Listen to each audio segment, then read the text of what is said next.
Before we start, Marshall Taylor has something that he would like to do. The best place would be to be with it, but I'm just going to stand up here in the middle. I've got a very special guest here today, and her family.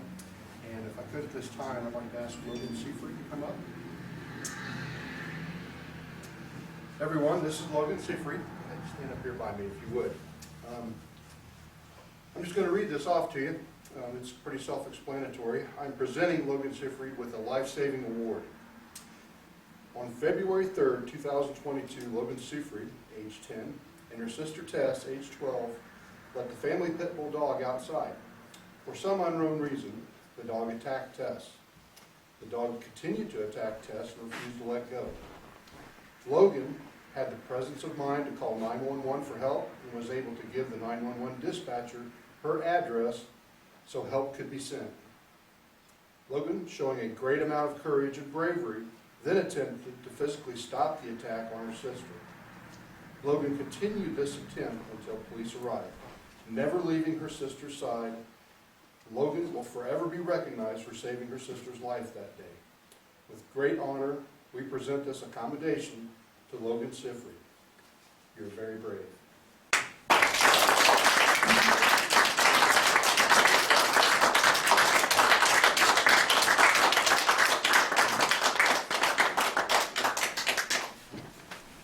Can I get a picture with both of you? Mom, would you care? Oh, I love it.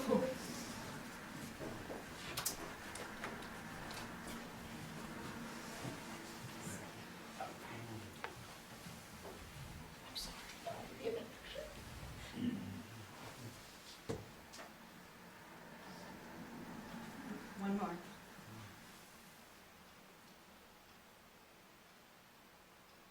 Thank you. Thank you. Oh, thank you so much. Thank you.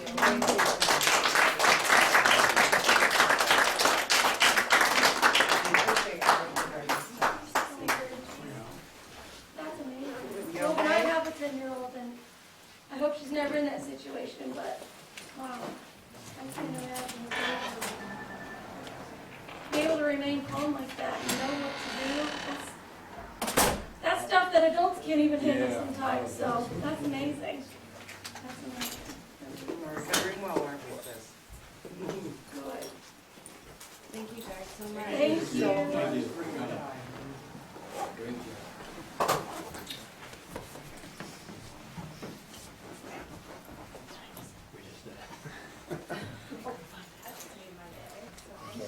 Isn't that amazing? Two girls. Yeah. I'll go catch them. Circling around, like, where is I'm an adult in like faced with that situation. I don't know that I would be like, call 911 to help this situation. Yeah. Trying to get the dog off too. I would be terrified to do that. Right, I would just still be screaming. Like, I don't know, but that's Well, and your sister's. impressive still. Oh man. 10 years old. Yeah.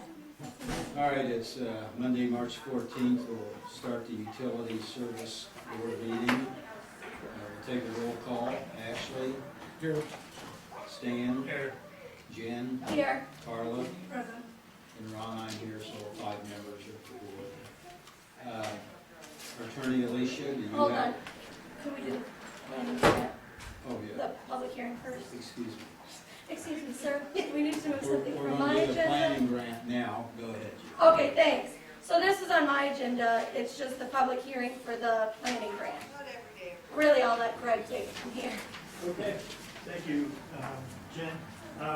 We've been through this once before. It's a public hearing to gather comments for or against a application to the Indiana Office of Community and Rural Affairs for a comprehensive plan for the town of Dayton. So with that, I'll open it up for any comments from anyone that is here this evening.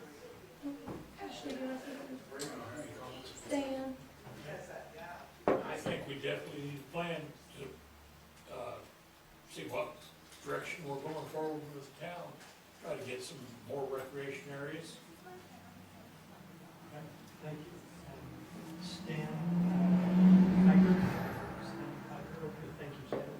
All right, Jen Monago, yes. As I said before, yes, we desperately desperately need this because we need to figure out what's happening in this town. Like, what does the town need? Like, what does our economy need? What do the people need? And how can we make those things happen? So, yes, we absolutely need this grant. Okay. Yes. Any comments? Yeah, I'm on board. I think we need to have a plan so we can grow with dignity around here and not let the town be taken over by the greedy developers that want to use it for their own money-making purposes.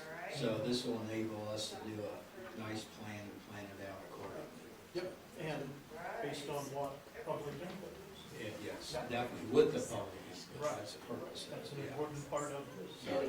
Any comments? No. I'll come back here to the back of the room. Any comments back here? And if you would, please just give me your name first.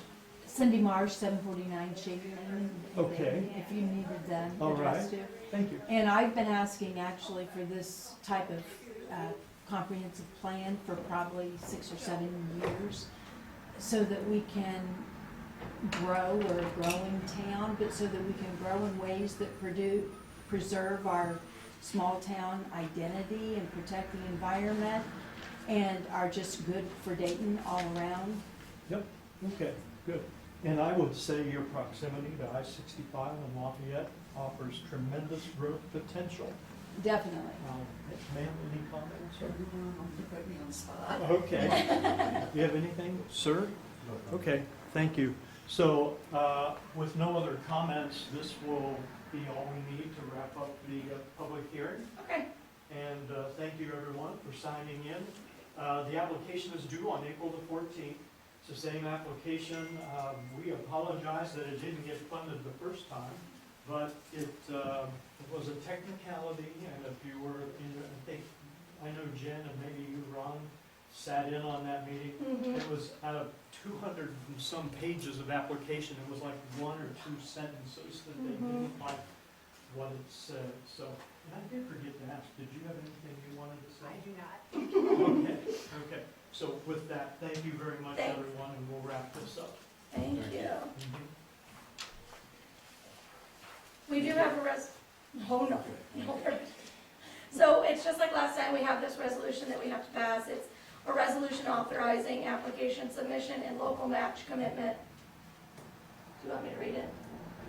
It's pretty much just saying, like, allowing us to sign the step to submit it. Do you want it read, Ashley, Christine, or Carla? It's not very long. Do you want me to read it? Is there a copy of it in the packet? In your Dropbox. I don't know about in the packet.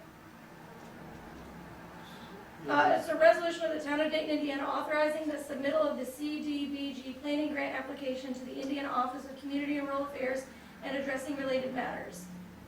Whereas the Council of the Town of Dayton, Indiana recognizes the need to stimulate growth and to maintain a sound economy within its corporate limits, and whereas the Housing and Community Development Act of 1974, as amended, authorizes the Indiana Office of Community and Rural Affairs to provide grants to local units of government to meet the housing and community development needs of low and moderate income persons and/or the elimination of blight, and whereas the Town of Dayton, Indiana has conducted or will conduct public hearings prior to the submission of an application to the Indiana Office of Community and Rural Affairs, set public hearings to assess the housing, public facilities, and economic needs of its low and moderate income residents.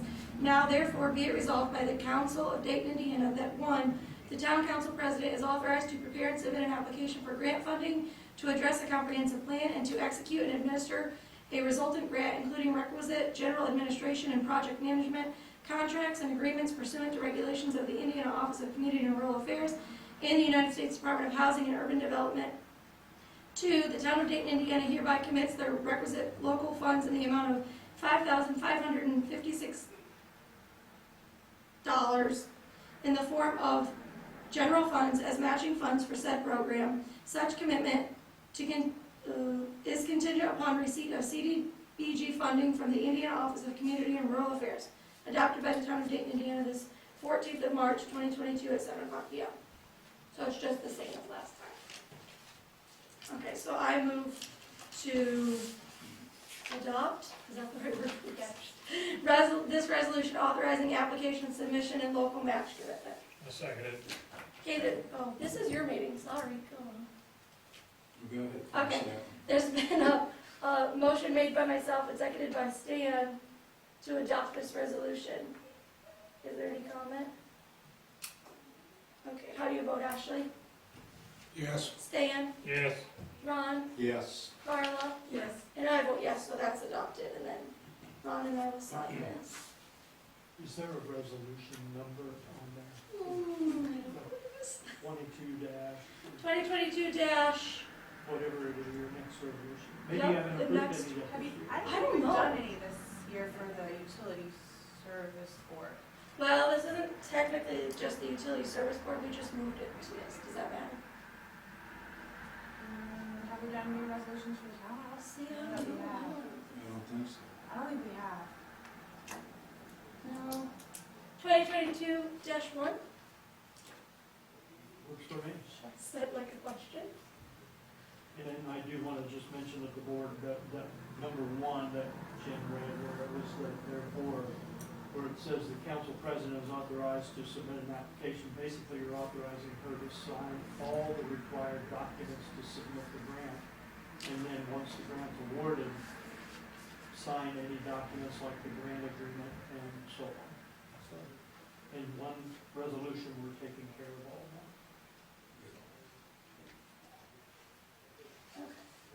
Was there anything else that we needed besides this paperwork signed? That's the only one that needs official action, other than, I'll need something sometime that, when Ron attests your signature that he was appointed as clerk treasurer. Okay, and I'll get those minutes, we'll approve those today. Yep.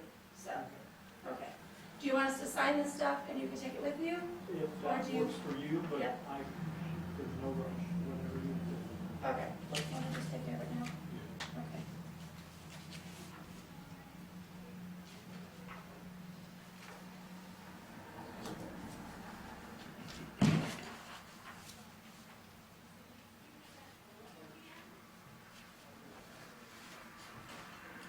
Greg, do you know very easily when you're looking at these, all the places that need to be signed?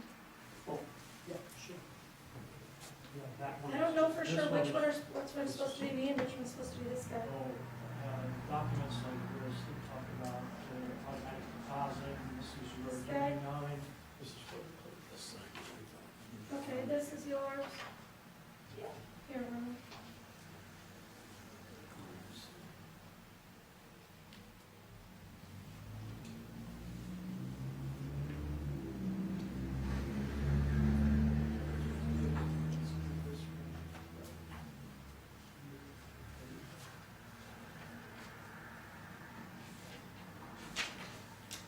Oh, and on this one, I'll need your permission, so you should have this for everybody. Okay, So we'll- you should, yeah.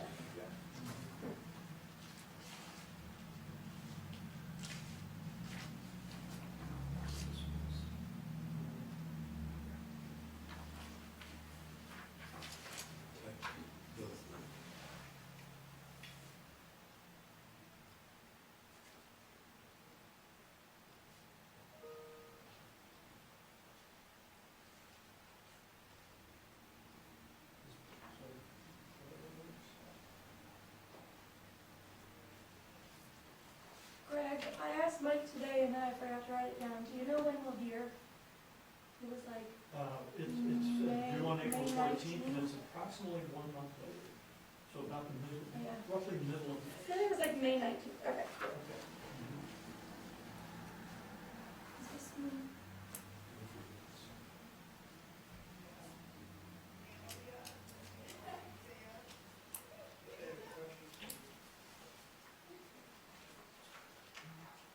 This is me, right? Yes.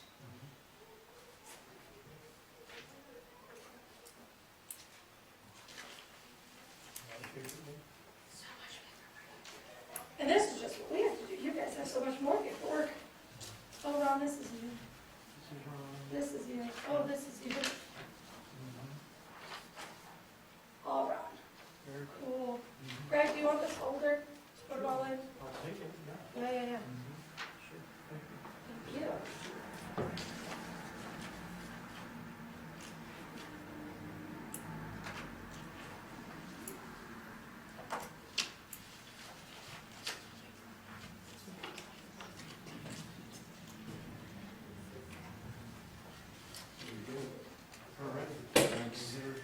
Good. Thank you, Greg. Thank you very much. Good luck. Yeah. Nice seeing you again. Yeah, same here. All right, you done? I suppose. Okay, we'll continue with the utility meeting. Alicia, do you have anything for this meeting? No. Okay, water ordinance discussion. That was Jen, you me. wanna take that? Yep. So last meeting, we talked about the ordinance and how we do have it in the ordinance that someone can request that their water be turned off and then they don't have to pay the minimum water charge. And so I just want to discuss possibly changing that to prohibit that from happening. And if so, asking Alicia to drop that ordinance. So I don't know how you guys feel, but I think it's a lot, well, I know that it's a lot of hassle on the office side, just with like, when did the person request that it get turned off? How soon can it get turned off? Mark, you have to go turn this off. Mark, you have to go turn this on. And then, how do you credit that exactly? If they requested for it to be shut off halfway through the month, then do they pay half of that? Do they pay none of it? And then remembering to change the codes back so that it gets reinstated, and then, so, from that side, it's a disaster. And from a fiscal side, like, way of looking at it, I don't think it's good because there are so many rentals in this town, and right now I feel like the rentals are probably full. I don't know, I don't own rentals, but like, seems like they're probably full. But let's say they weren't, and all these people that own the rentals were just asking for their water to be shut off, like, our funds are just gonna go down because we have so many rentals. So I feel pretty strongly that we need to change it.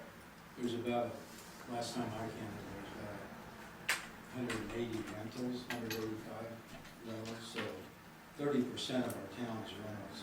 They're gonna, there are always, people are moving around and they'll be asking about these credits constantly. So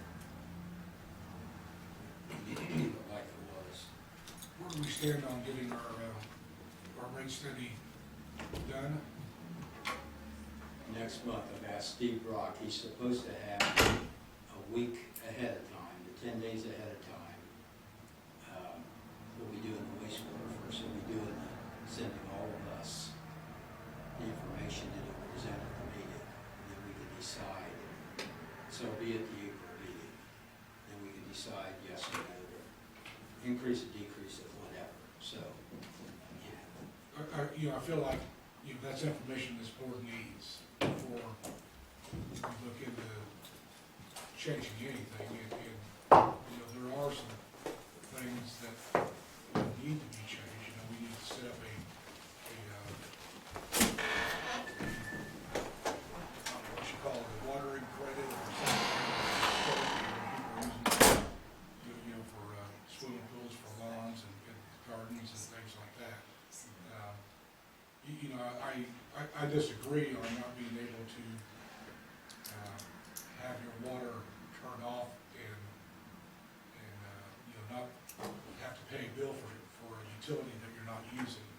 Think about your electricity if it was that way, or gas or something like that. If you're not using the product, why should you have to pay for it? Now, I do know previously, when we were under somewhat, when we had federal loans for our utility systems, there were certain things that were mandated and that were in our ordinance because of that. But, that's no longer the case.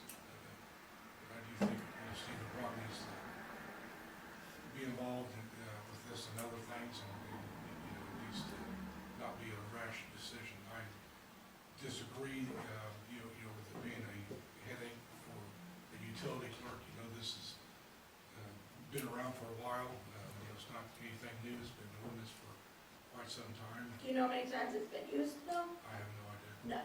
So It's never been used. I find that hard to believe. I know previously when I was on the board, we had some snowbirds that did use a credit in the wintertime. So. When was that changed?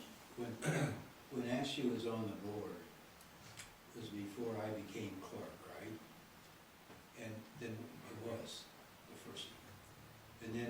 was clerk, the old boards talked about this, we did have a snowbird thing, they could get partial credit when they went to Florida. And all the boards in the past, we did away with that.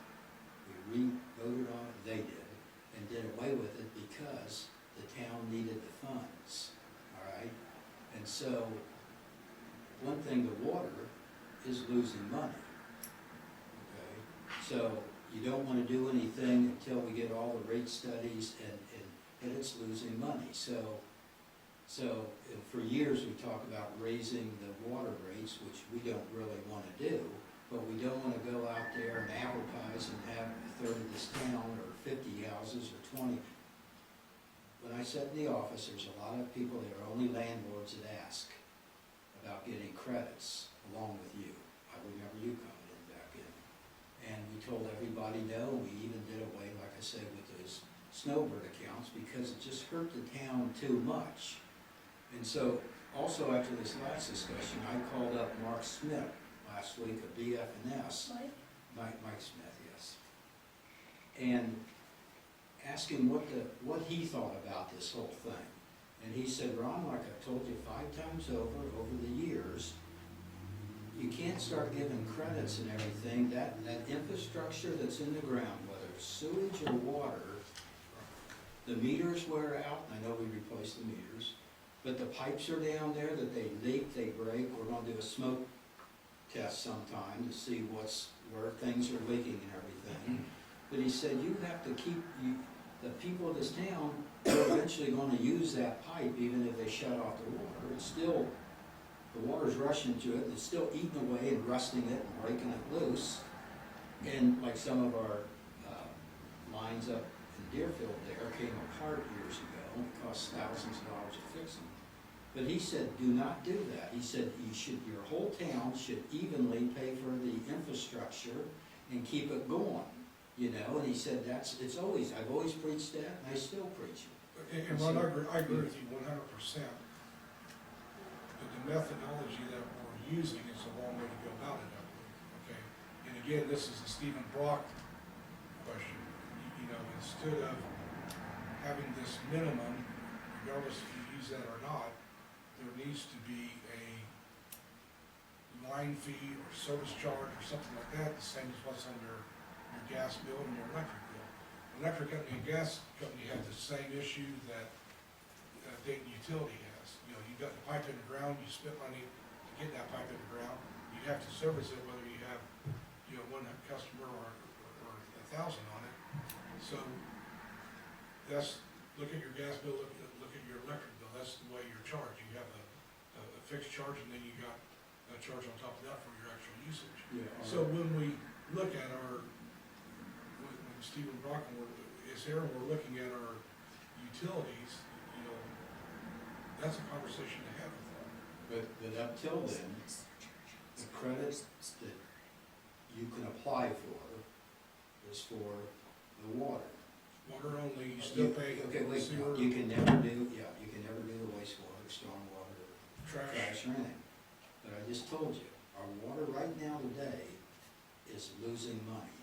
So why would we, if anything, I think we need to immediately change the ordinance back immediately until we can research it and Steve Brock can come out and maybe we'll want to make, somebody shuts off their water, we want to charge them $300 or something. But right now, that's probably a few months away to do some other kind of thing we've never done and figure out how to charge.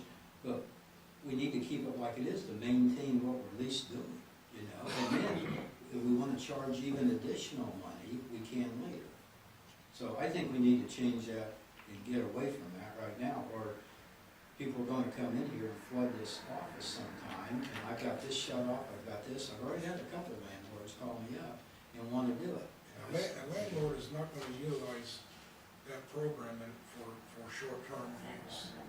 They're gonna utilize that For program. 1.5 months, and then they benefit. After 1.5 months, they'll benefit. And I agree, yeah, they're not gonna do it for 1 month, but, well, you know, they might, but usually it'll take a month and a half and they're going to. Financially, it wouldn't make sense for them. Yeah, but their houses will be down generally. There's some houses in town, there's houses that been abandoned or not used for a year or 2 years or whatever.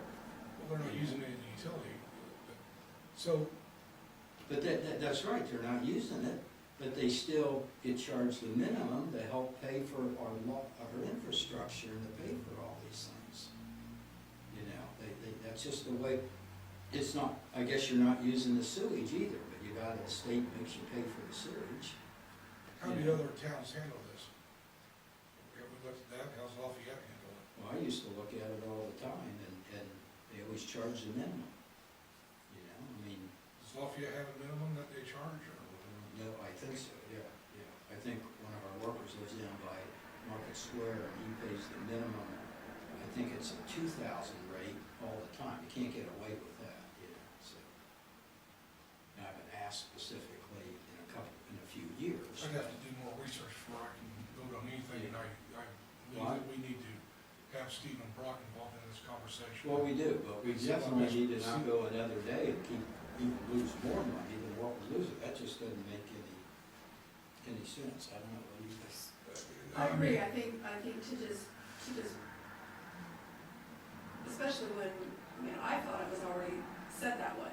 So when this was brought up, I was kind of surprised. So, I think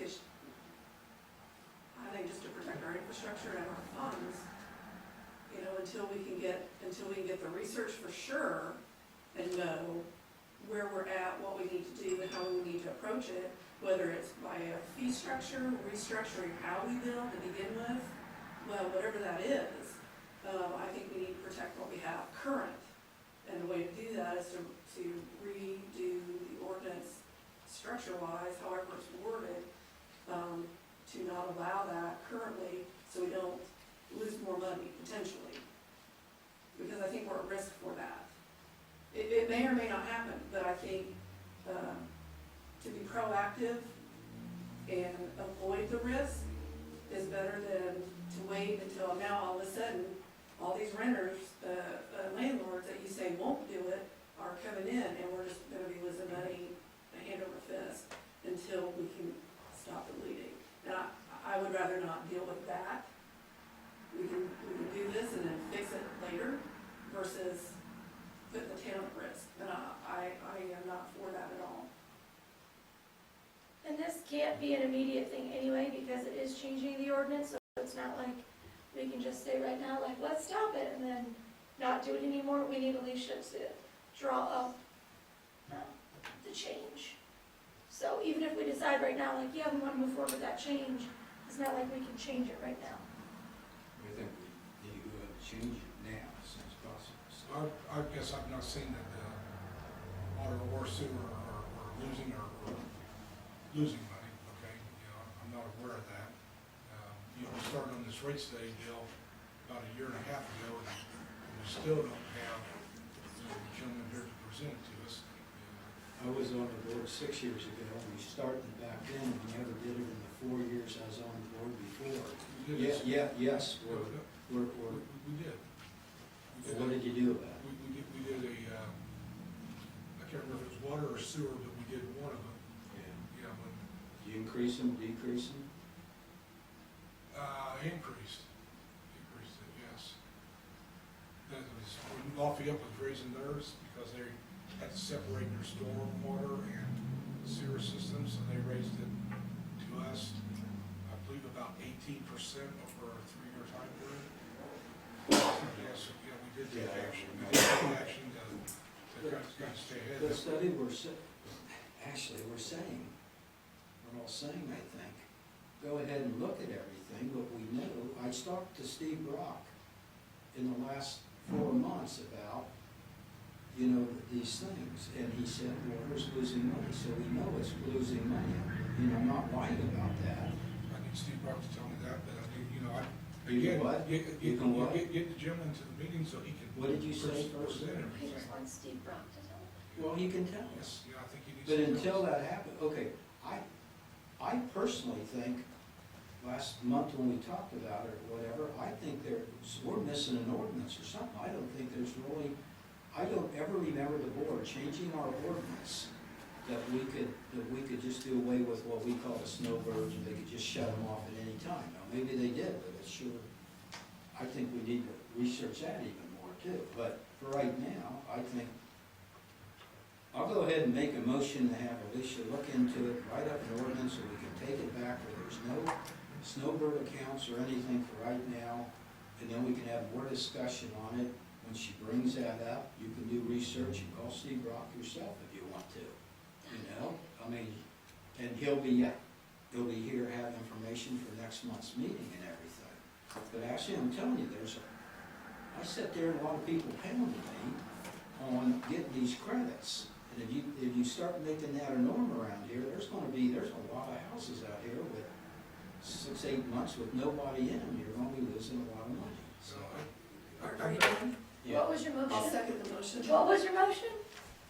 Is I have Alicia write up a new ordinance, saying that, To eliminate the credits to shut off the water. that's what I said, yes, good, That's what very she good, said. very good, very good. Well, it's not credit, to eliminate billing for water. Well, They won't accrue a minimum, or they will they accrue will a accrue a charge. minimum charge. Yeah.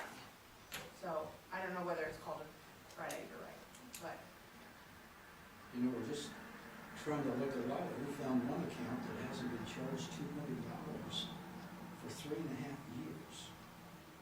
That's almost $9,000 that they haven't even been billed for, okay? So this office and everything up here was left an absolute mess, and Jen and I are going in there, and, now, wait a second, let me finish, well, let me finish, we're going in there, and nothing's done right, and there's bills that aren't being billed, there's all kinds of stuff, so we're trying to bring this up and not have this town just lose more money, you know, so.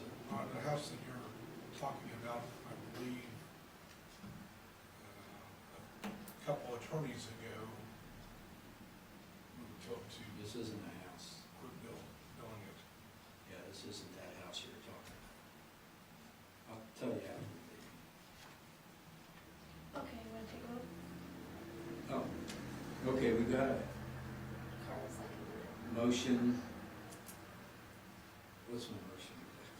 your motion is that we are going to change the ordinance so that every customer accrues the minimum charges for water. Okay, that's my motion, we got a second on it. And so, we'll open it up to the public for discussion. Anybody out there wanna? Okay, who's that back there? oh, yes, he Nancy? does. I can't see you over the podium. Get her a step Step stool. stool. Yeah. Nancy Oswald, 762 Shady Lane. I didn't realize in all these years that I have been penalized as a homeowner paying for other people not paying the minimum like I have to pay for water. That's not right. It needs to be clear across the board. If you own a home, you pay at least the minimum. You pay for the water you use. Because whether you are in that house at the time or not, there is still water going through the pipes. The pipes are still being used. That's just my thought on it, because that's not fair. Thank you. Anybody else back there? Oh, yep. Who's that, Cindy? Cindy Marsh, 749 Shady Lane. Sadly, we have some people in town who are slumlords. And anytime they can save a nickel on anything, they will. And I know this to be a fact, and so I would definitely think that the town does not want to if you're doing it, stop doing it, but don't let people shut off the water when they've lost a renter. That would be disaster. And we would all pay for it. All the rest of us that are living here and paying for water would see our rates go up because they're not paying. Thank you. Anybody else back here? Okay. We'll take a vote on this. Ashley? No, Stan? Yes. Jen? Yes. Carla? Yes. And Ron? I vote yes, so it's 4-0.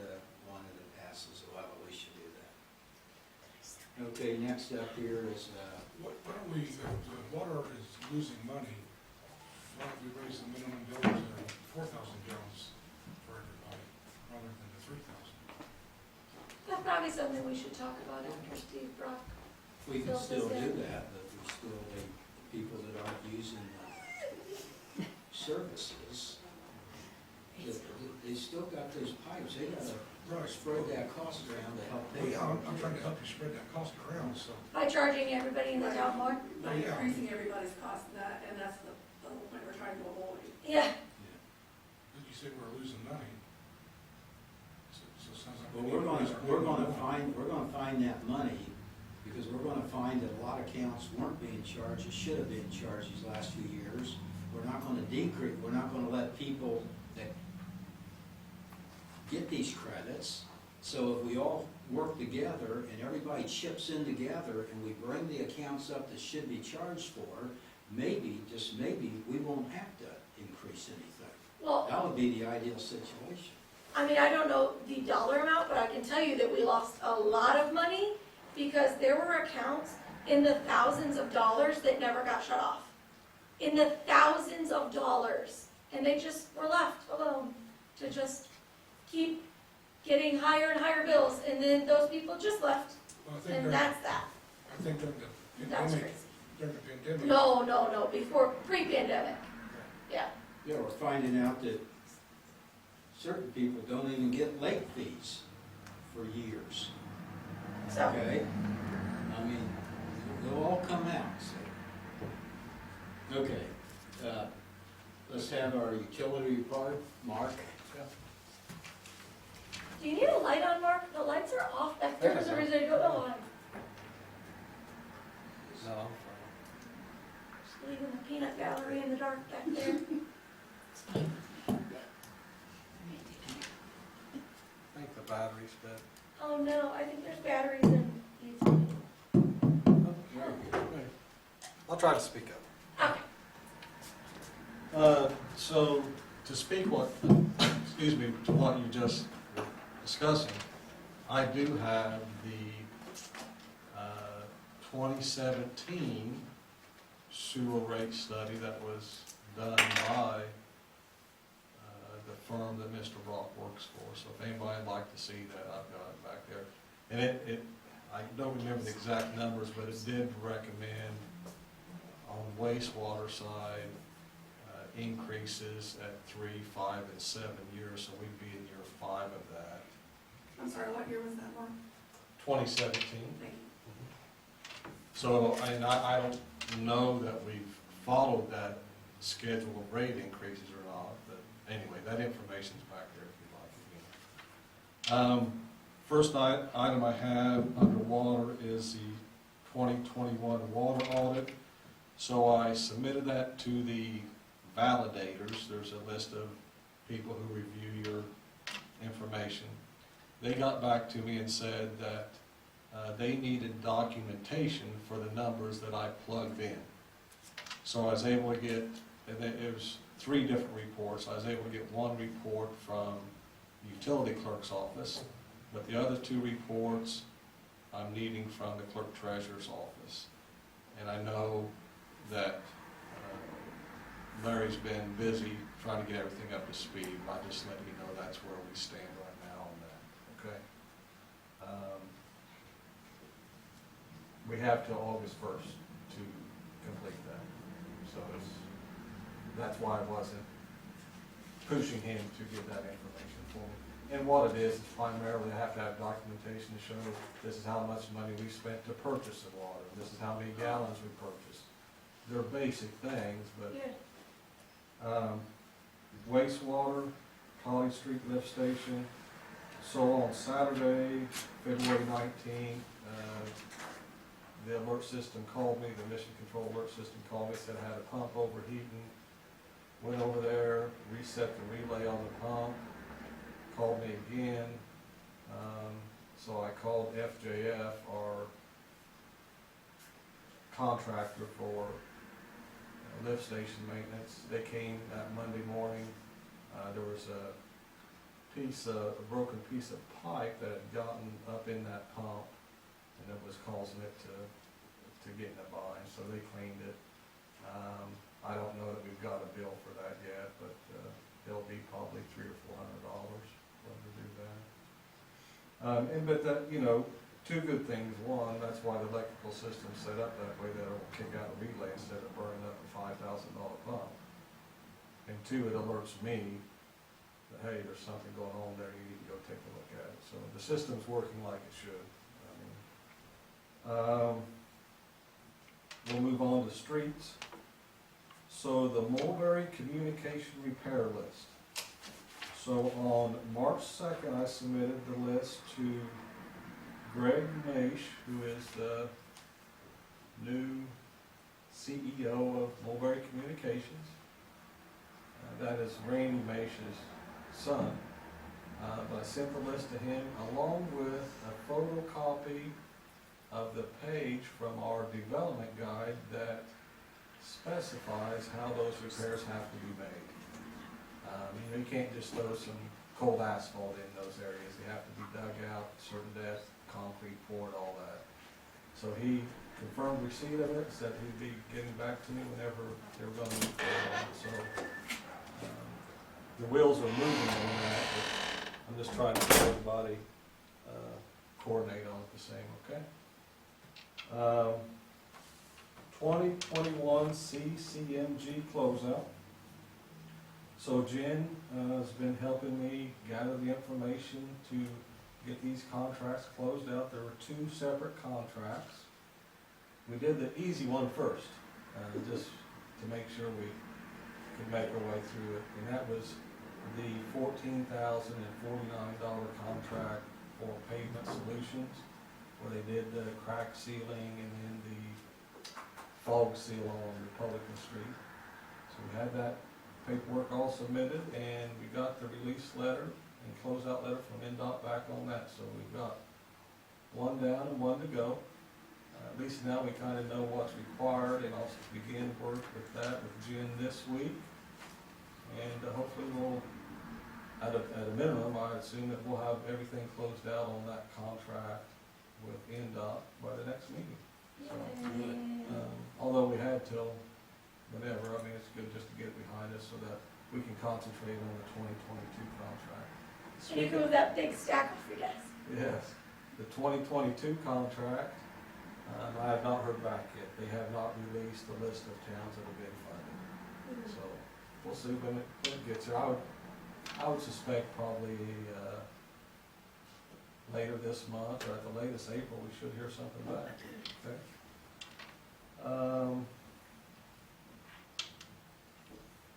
State Road 38 NDOT.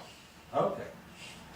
I guess before I move on to this, Jen, do you want to speak to the funding reimbursement for the water relocation project?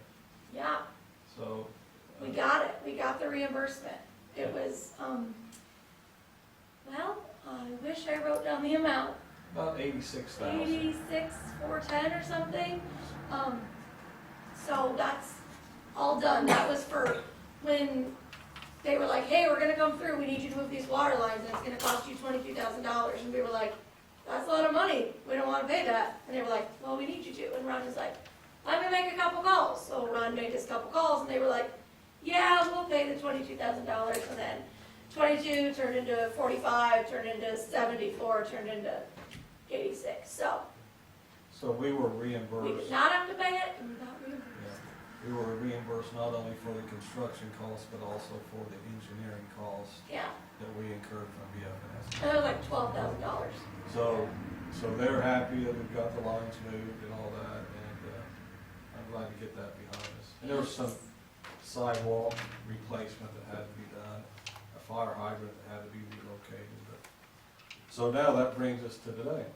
So the State Road 38 NDOT project. So I was contacted by the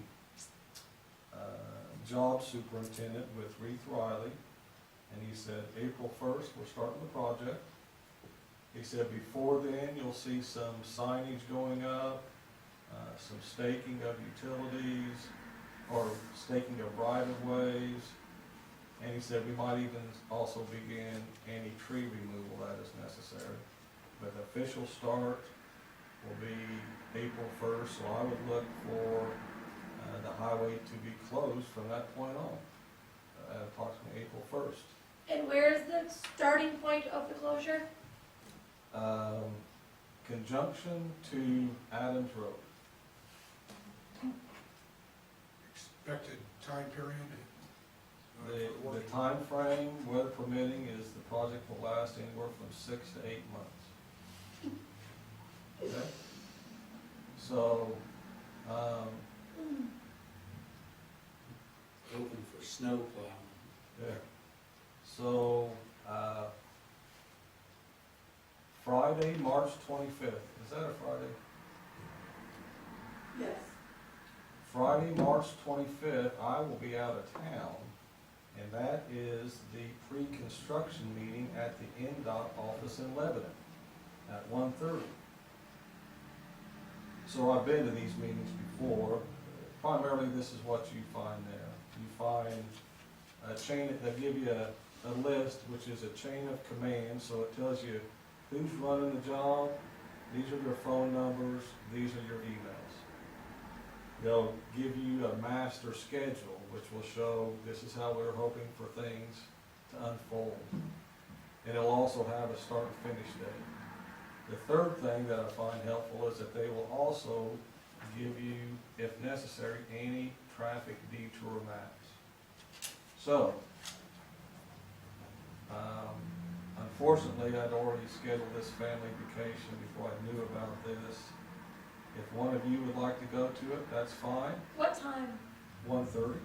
I'll be there. I'm gonna say, if not, I can get all this information on Monday the 28th, just through emails or whatever. So if something would come up, don't think it's the end of the world that you didn't make it there. But it would be helpful, just Yeah. because you or some residents might have some questions that you could get answered there. So I will get you the street address for that NDOT office, Jen, and that way you can, whatever you do, Google it and it'll tell you exactly where it's at. I don't have to even want to go, I just want to make sure somebody's good. I won't be offended if one of you dudes want to Yeah, go. so it's up to all of you. Like I said, it's not the end of the world if no one's there, but it's primarily a meeting for the designer and the contractor and the NDOT. Yeah. All the other people were invited, Veteran, or what's it called now, CenturyLink, or Center point. CenterPoint, all the utilities are invited to. But I just want to make you aware of it, so that if you would choose to go there, but I'll get the street address for that. I think you can see it from 65, I think I've seen the NDOT office on Lebanon, but I'll get that information for you. But those are the three things that I would always want to gather when I go to these meetings. The chain of command with phone numbers and emails, because those become very important as the project progresses. Mm-hmm. The master schedule, so when people ask me, how long is this gonna last? What are they gonna do next? How soon are they closing this, you know? I can tell them, well, on the schedule, and then, of course, I've already getting questions about how are we supposed to get around here, the detour and so forth. Now, Jen had asked me about, what about trash pickup? And that is something that the contractor works out with the homeowners. You know, they'll have a designated area, or they'll work it out actually with the trash company. They're used to this type of thing. It's not anything new to them. And I'm sure that all these homeowners along there have been receiving letters, updates. I mean, they had to purchase some property from them, I believe. So, I mean, they're in communication with all these property owners down through there about how this is all going on. So, I have a vague idea of how it will all work, but these meetings are to get specifics on something like that also, you know. Do you have any questions about that? Mark, a lot of people are asking, like on Facebook and stuff, the Dayton United Methodist Church has offered their parking lot for people that want to commute and combine and everything, which is great, Yeah. but I was gonna tell Scott, you might be prepared that some people might wanna park up at your place or in that parking lot outside there. Do we wanna direct them to the church, preferably up there? Probably, yeah. Probably, because church got a big parking lot. Yeah, it's an actual parking And lot. then they won't be flowing in through the gates and in around the police station and that kind of Well, stuff. who knows how they're gonna park when you just have a field there. Yeah, yeah. And, Okay. Yeah. So we'll push on, if anybody has to push on the church over there for So the preliminary information I have is that there will be no through traffic. So either turn around at Adams Road or you turn at Conjunction left or right, you know. Now, for those who live in that area, there'll be what they call local access. But they've worked that out or will work that out with all those homeowners along there. Some of them get to their houses from the side street anyway, but some don't, so. Okay, Good. anything else? yes. We did get that bill from FJF and it was $575. Was it? And I do have a rate study on our website from 2015. Is it possible you have 2015 and not 2017? No, it's It's 2017? Yeah, Ron just gave it to me last week. Maybe mine's 2017. Okay. There's something on the website if anybody wants to go peruse it. Was it for wastewater or water? All right, that's all marked in. Well, I'm just gonna check the date on that report I've got. Oh, that's okay. Okay. Just go. Stormwater and, We added stormwater. Remember when we got Lafayette's rate and they had $1 to $10 rate? And we chose out here the $5 rate, right in the middle, like Lafayette adopted. And that would have been around 2015 or 17. So. I thought it was way earlier than that. I guess this was called a sewage user fee study. Thurber, Brock and Associates, March 2017. Yeah, that's the wastewater. okay. That's the last one I remember actually, for that storm, yeah. Yeah, but 2017 happened when you were on board, so. We'll see if we get anything about it. But anyway, up to now. So, okay, any public comments? Public back here? Scott, Mark. Mr. Taylor? Have they, on the NDOT project, have they provided the detour out yet? And when they're gonna put the final double barricade, where location? No, whenever we had the design meeting, they had indicated that it was veterans to 26 or 52.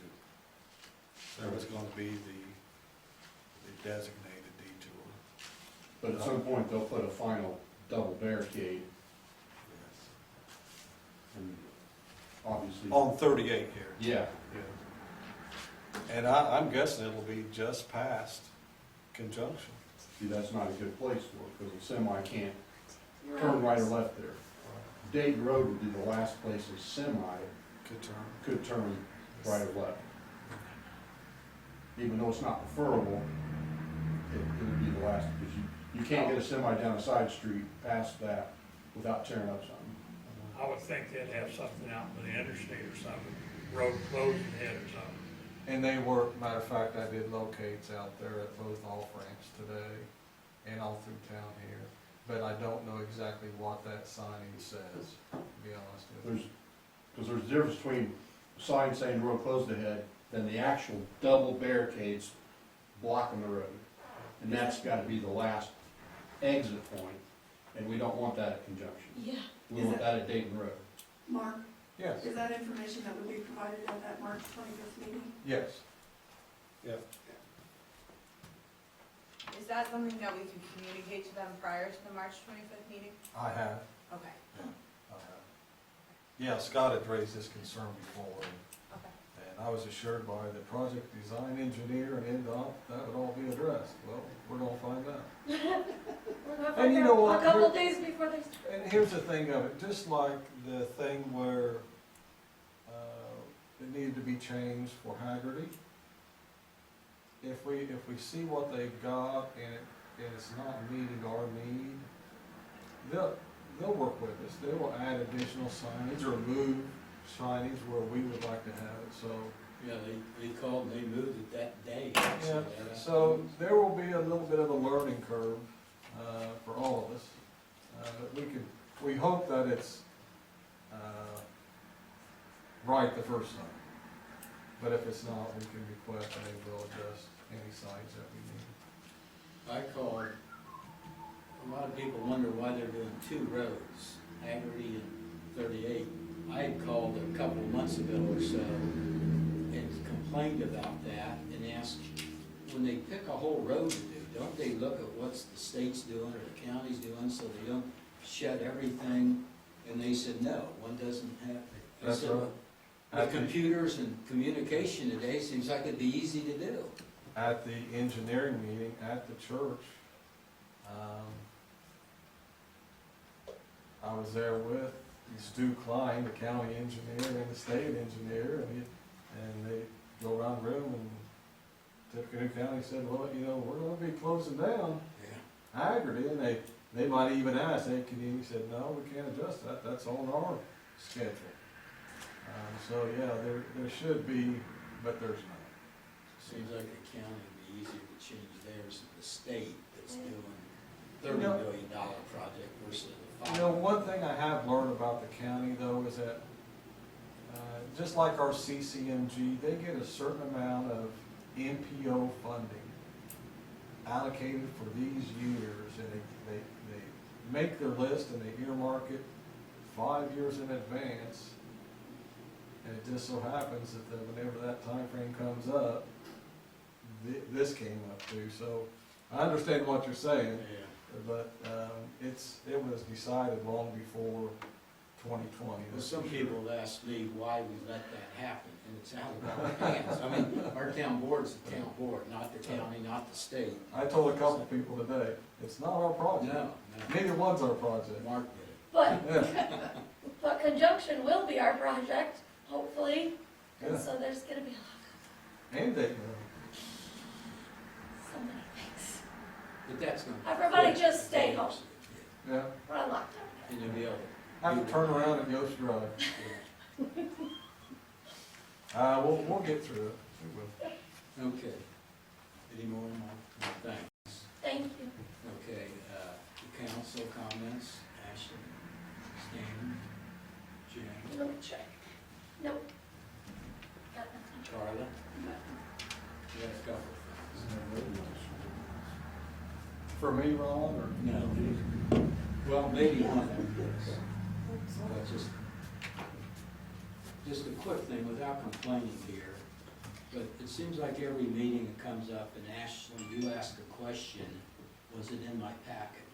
And you said, I think stuff you asked about was sent in the Dropbox or Well- something. Like the physical packet, I said, I don't know. But the packets were made on Friday, and yours has been laying there, it was there at 3:30 today. So if you're always concerned about if it's made and in your packet, I think you'd come up and either ask us or pick it up, so. Well, I did get Jen's Dropbox, and I did look through the Dropbox. I didn't happen to remember seeing that particular item.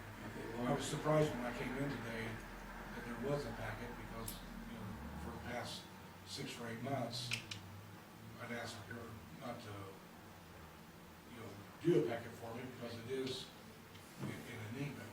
okay, I asked Bridget to check with everybody today, who wants a packet. Some of us like the paper, some can look on their computer or on their phone.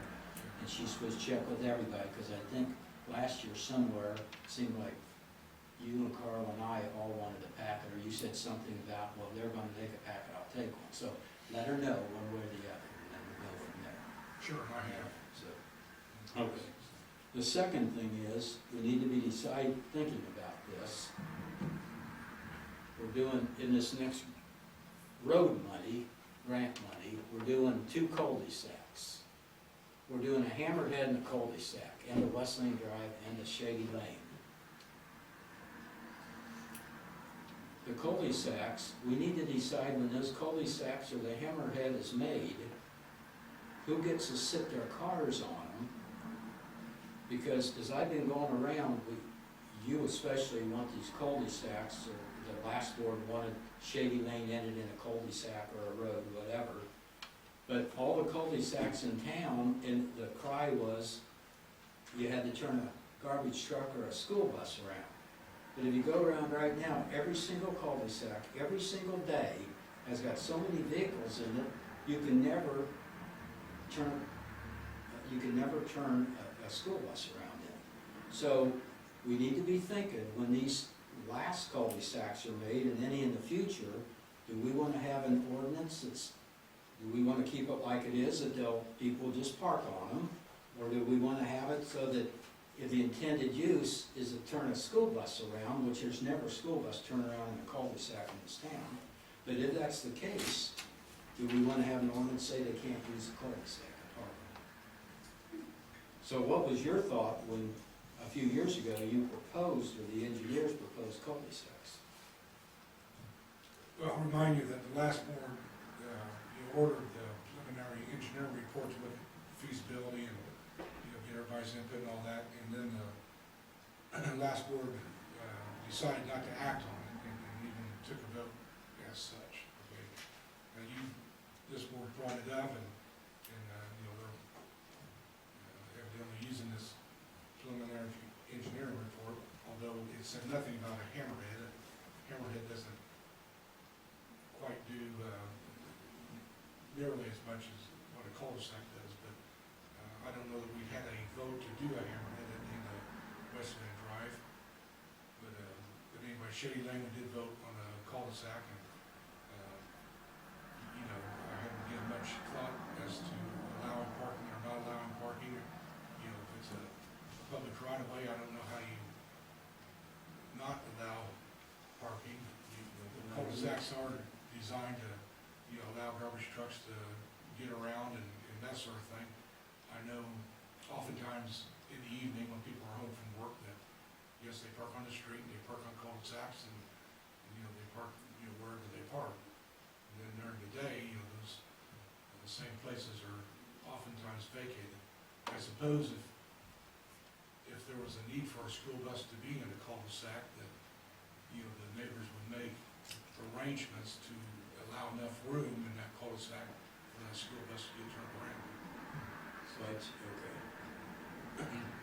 I agree that you guys did not go ahead with anything, because I think when we were on that last board, the philosophy was we couldn't use grant money to do some of that stuff, and so we didn't do it. But I don't know if that's the reason why. Actually, I just let you talk the whole time.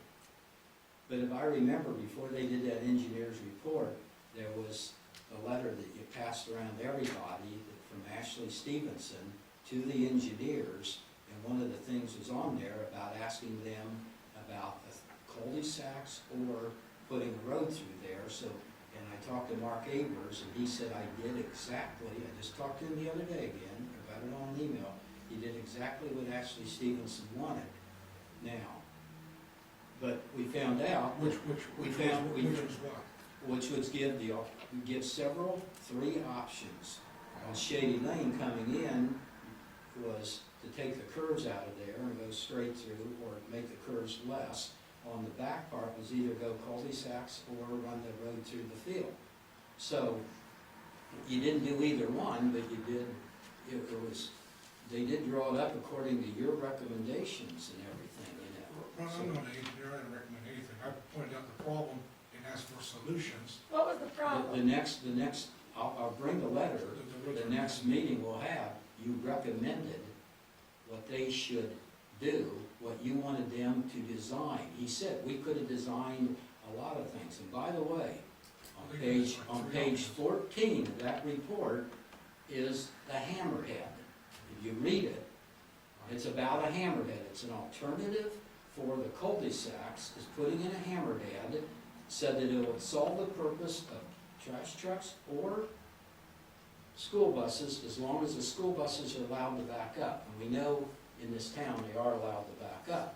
So that was in that report, the hammerhead and the cul-de-sacs and the road. So look at page 14 or 15, it should be one of those. Refresh And I hadn't seen it either in a long time, and it reminded me, but what I'm saying is, I don't think we ought to make people get out of cul-de-sacs.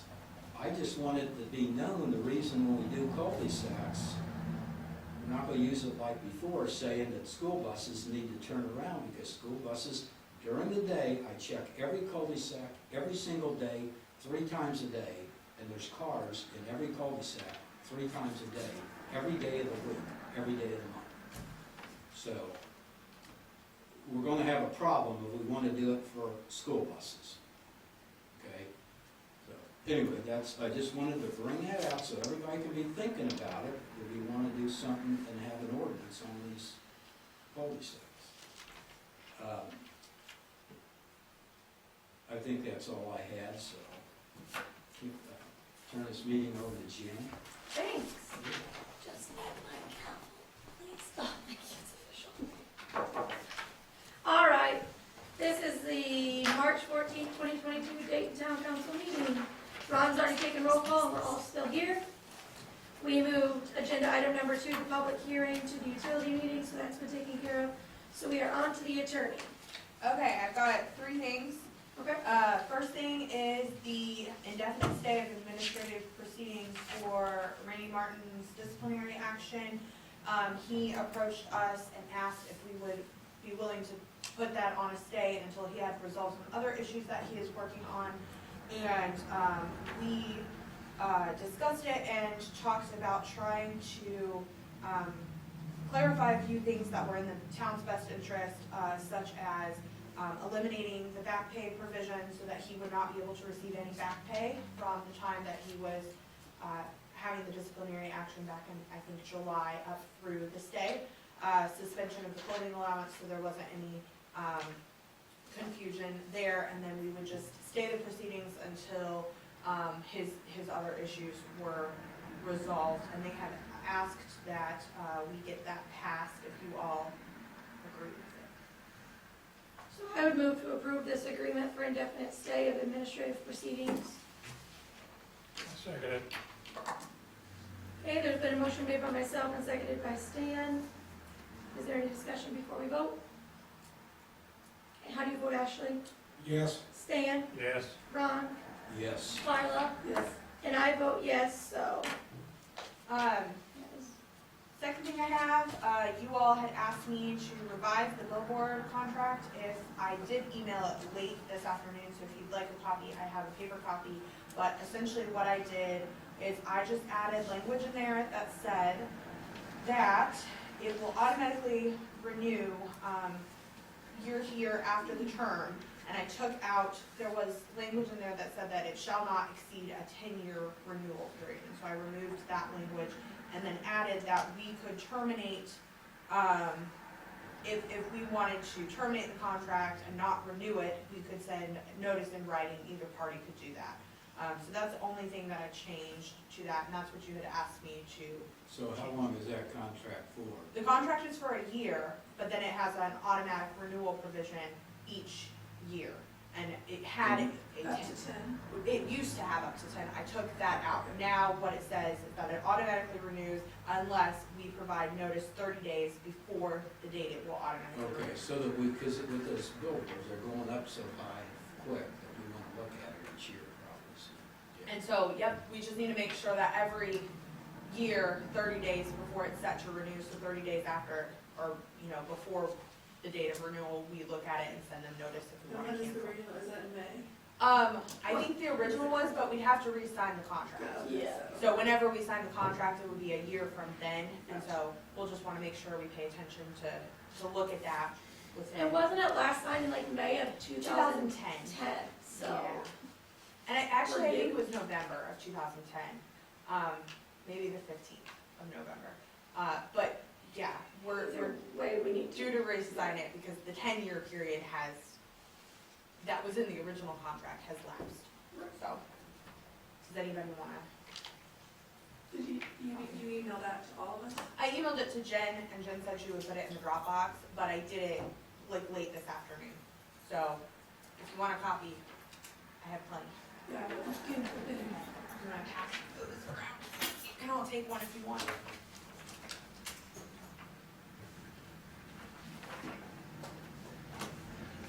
what we would need to do is if you all are okay with that, contracts being exactly the same, but just with that added language and the removal of the 10-year cutoff, Why don't we just- you would need to approve that, and then it would need to be provided to the billboard company so that they could sign it, basically. This one says the term of 5 years. Says 5 years? Yeah. Uh-huh. Or that should be 1 year. Okay, I'll make a change to that. That's a typo. Can we just approve this though with the only Yeah, change? With an amendment, and then I'll make the change when I get back to the office tomorrow. So, I'm sorry, we're gonna see the 5 years too. Like the third, Just have it. okay. okay. So yeah, that should be 1 year, because I think that you all wanted to change that. I think the original contract was for 5 years, maybe. When is their contract renewed? What's, 2 years ago. It should have been, oh, I know it hasn't been done for several years. it would have been, 2010 is when it was signed, so it was for a period of 10 years. But what month is? Oh, November, I believe. Okay. Yeah. But this would just be, But, yeah, this would whenever we supersede. get signed, it would be done. Yeah, so let me make sure that I get a note to change it. So if you wanted to pass that contract with the change, you would need to make a motion to approve the contract with the change to 1 year, annually review it as opposed to 5 years. So we could do it now, research it this summer, and give them 30 days notice if we want to increase it. Or no, this is, No, no, it would this be for starts a here. year, so- okay, yeah. okay. So you would be stuck with the price, and the price was what was on there before, so if you wanna change that, we would need to do that. But you would be stuck with that for a year, and then we could terminate the contract and renegotiate it after that year period. So I would move to approve this contract with JR Promotions LLC with the change of it being 1 year instead of 5 years. Second. Okay, there's been a motion made by myself and seconded by Carla to approve this contract. Is there any discussion? Has anybody researched to see what the voting rate for billboards are currently in the market? I did a little asking around, they seem to be just staying where they are, or, and a lot of them are going unrented. We have a few on a farm, and you only get 2,500 each, but they're smaller billboard, and they will not increase it. It's one of the bigger billboard companies, so that's what I was asking when we could do it. We're probably safe, but I think at least we've got a year, that's what they know. I think it'd be fair to leave it for a year. That gives us time then to research, we can see what happens Right. between whenever they sign it to the next year. If we want to increase, we've got And you time to can bring it up. reach out to them in advance of the 30, I mean, I wouldn't Correct. wait until the 30 days before to reach out to them.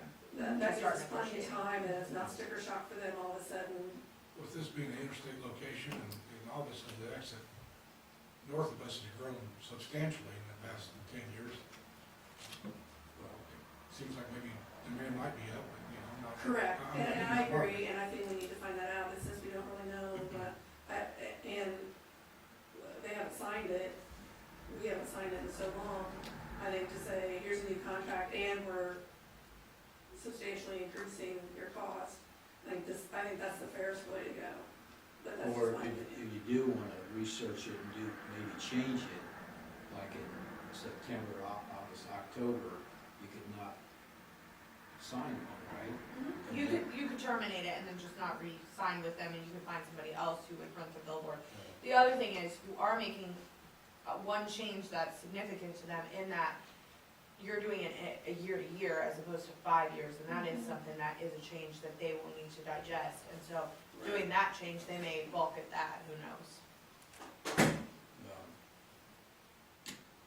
So I think we should be fair to them, just because we filled out on the job essentially as a town, and didn't keep the contract going.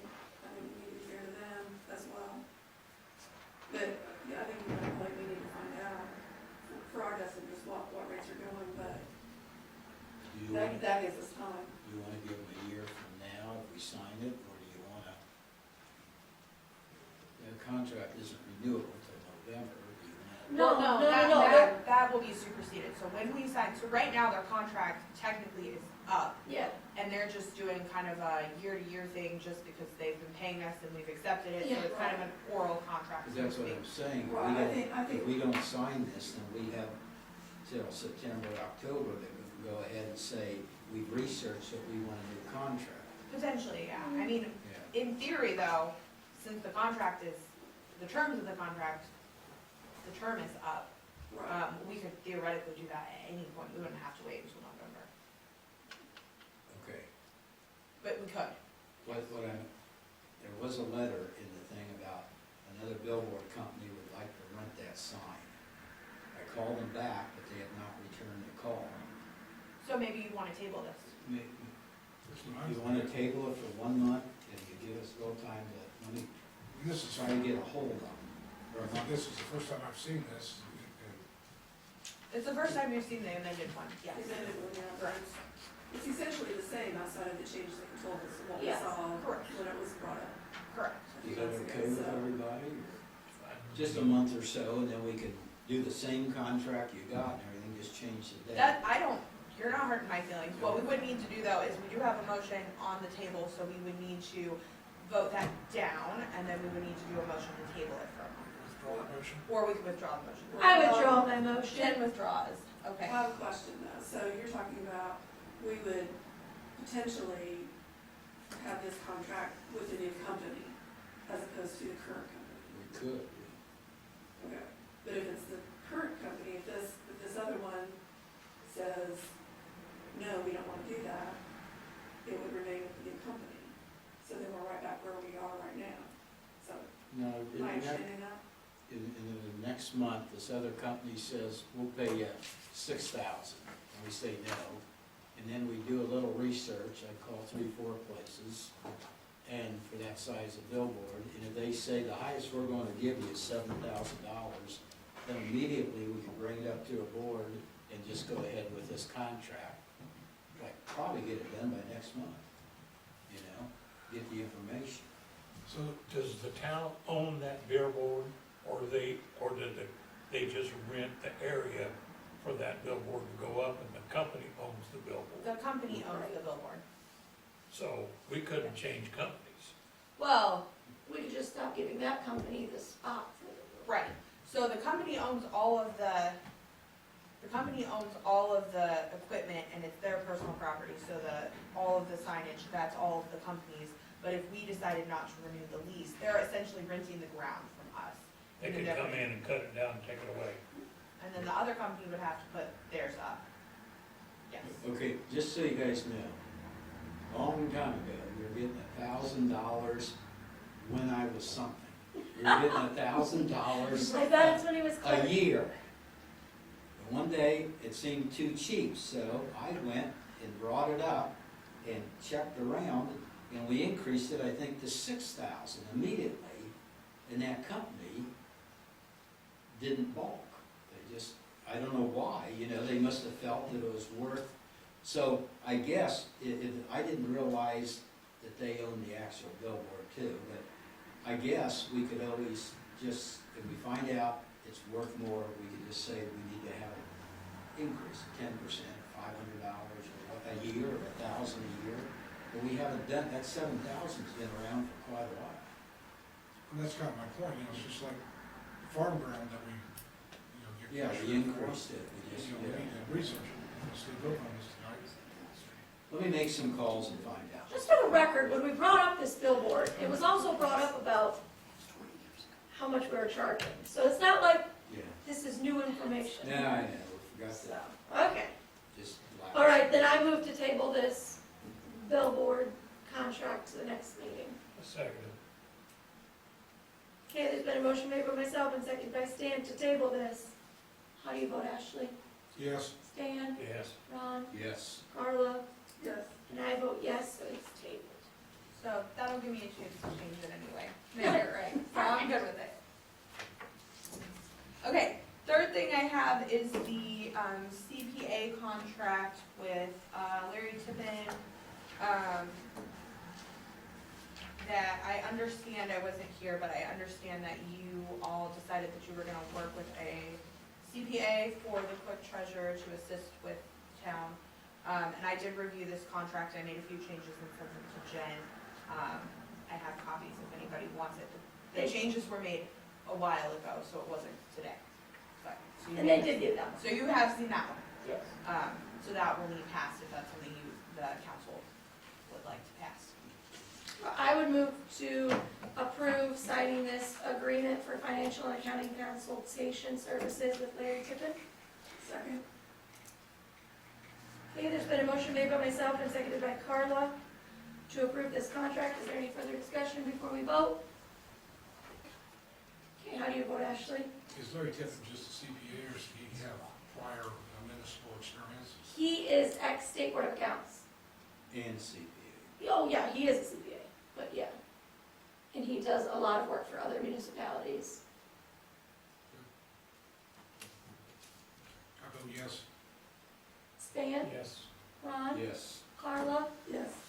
And I vote yes, so that's 5-0 as well. And then Jen, I'll just need a copy of the, stay agreement signed, so I can make sure I get that to them. Okay, And I think I have it set up for you to sign. Just- okay. The one I had said February. It does, So- I can change the, yeah. I don't know if that mattered so much. I didn't realize this was in the agreement. No, I'll email it to you, and then if you just wanna sign it tomorrow. Yep. And email it back, that'll be Yep. okay. Perfect. Thank you. Was that it? That's all I've got, yes. Okay, we are moving on to the allowance docket for February 2022.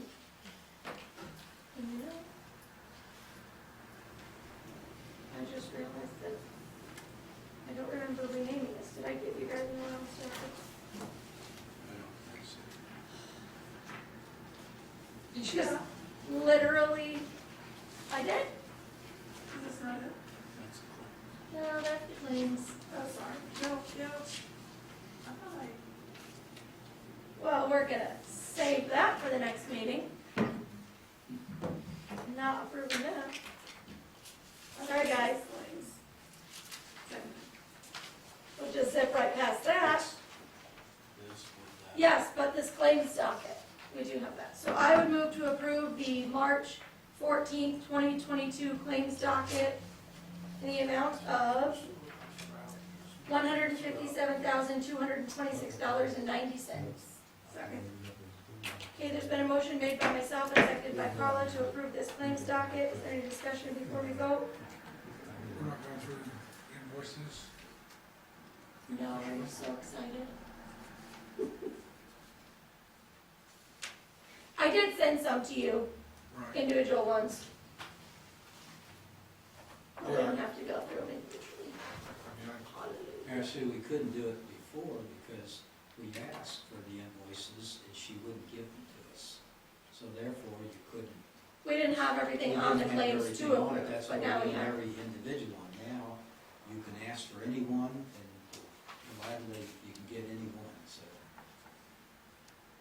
This is how it always been done.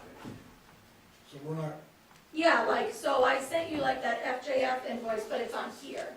So instead of approving individual claims and having to sign individual claims, we're hopefully gonna go back to this every month where all the claims are on here.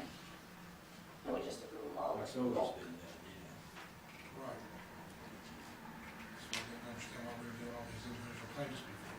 Because we just We didn't couldn't have get- the, like, because we would get this claims docket, but we didn't have all of the invoices. Like if one of us wanna ask what this Bob Fields is, So, or whatever, okay. she wouldn't give it to us, so. Is there any other I never discussion? had a problem getting anything, so. Actually, the four of us couldn't get it. We came up in the back room, and she took them away from us after 2 days. Refused to let us get them.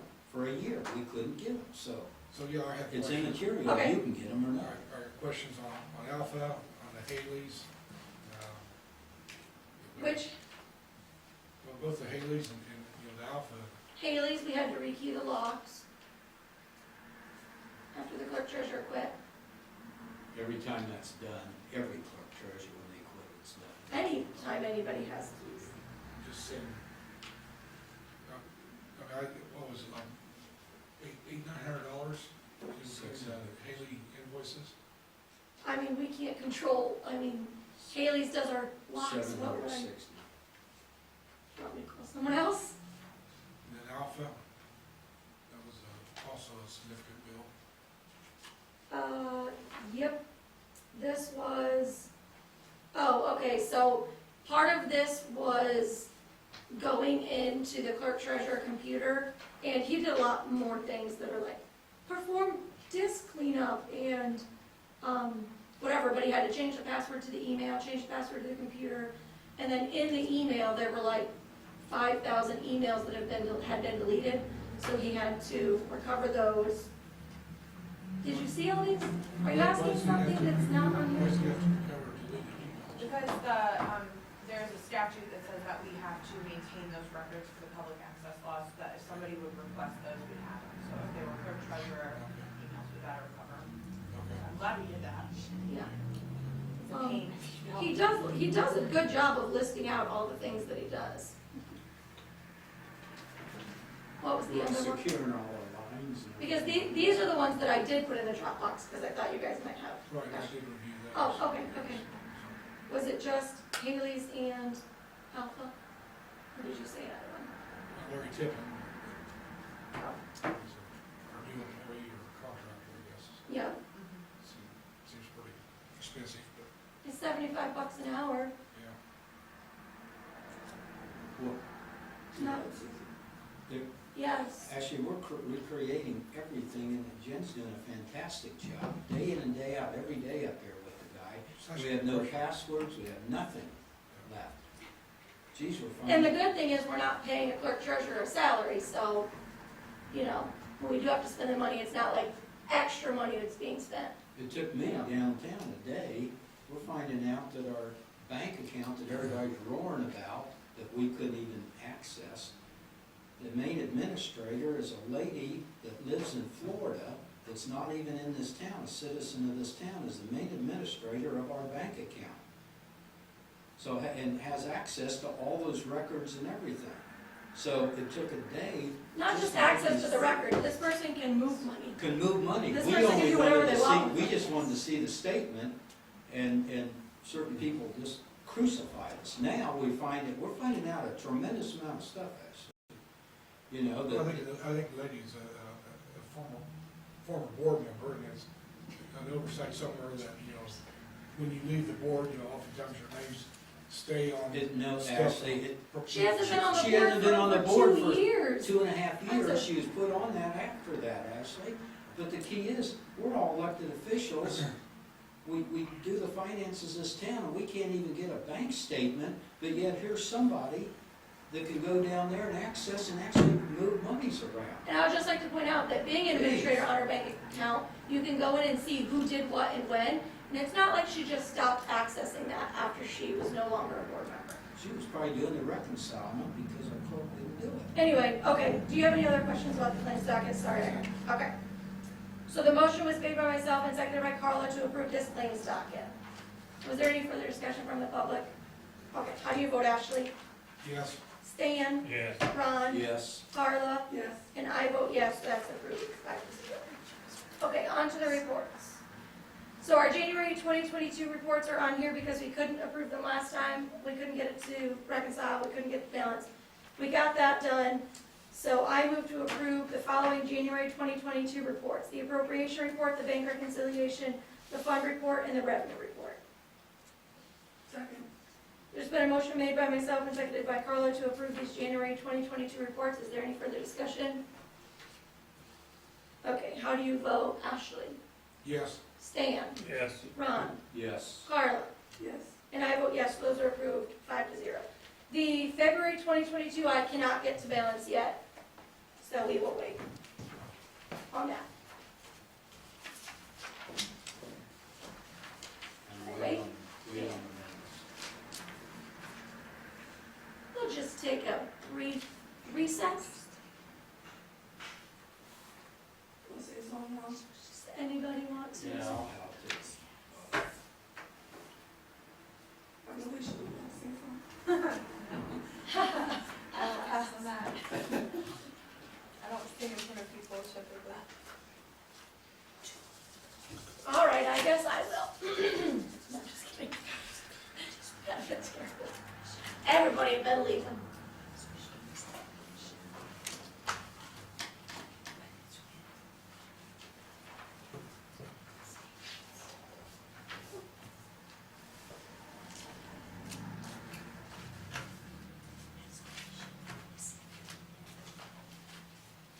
Alicia, do you want these? It's the water ordinance 5217. It's like the original one, and then the one that we had amended when we split the offices, and then the exhibit that. Yes, that would be really helpful for when I'm doing that ordinance update. Be great, thank you. Totally. Some of them I can access online and some of them I can't, so. Well, all of those, yes, all of those should be on the website, Okay. but anyway.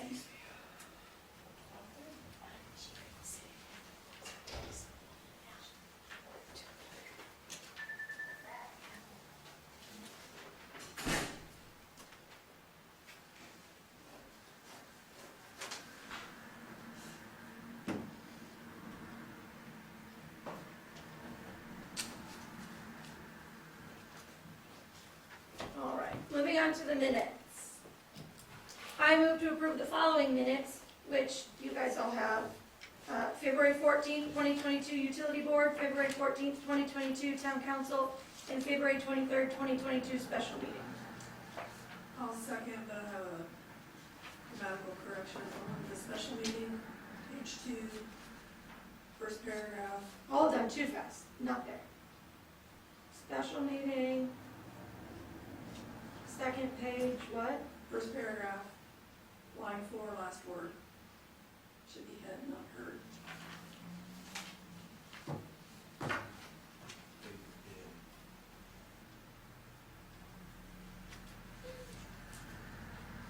Okay. I'll amend my motion to approve these minutes with the changing of the one word in the February 23rd, 2022 special meeting to change that one word from heard to head. And I'll still second. Okay, is there any discussion before we vote? Okay, how do you vote, Ashley? Yes. Stan? Yes. Ron? Yes. Carla? Yes. And I vote yes, so those are approved 5-0. Okay, clerk treasurer update.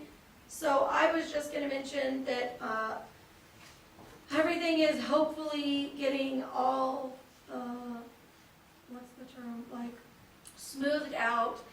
And we didn't have any passwords, we didn't have any logins, we didn't have any PIN numbers, we didn't have access to anything.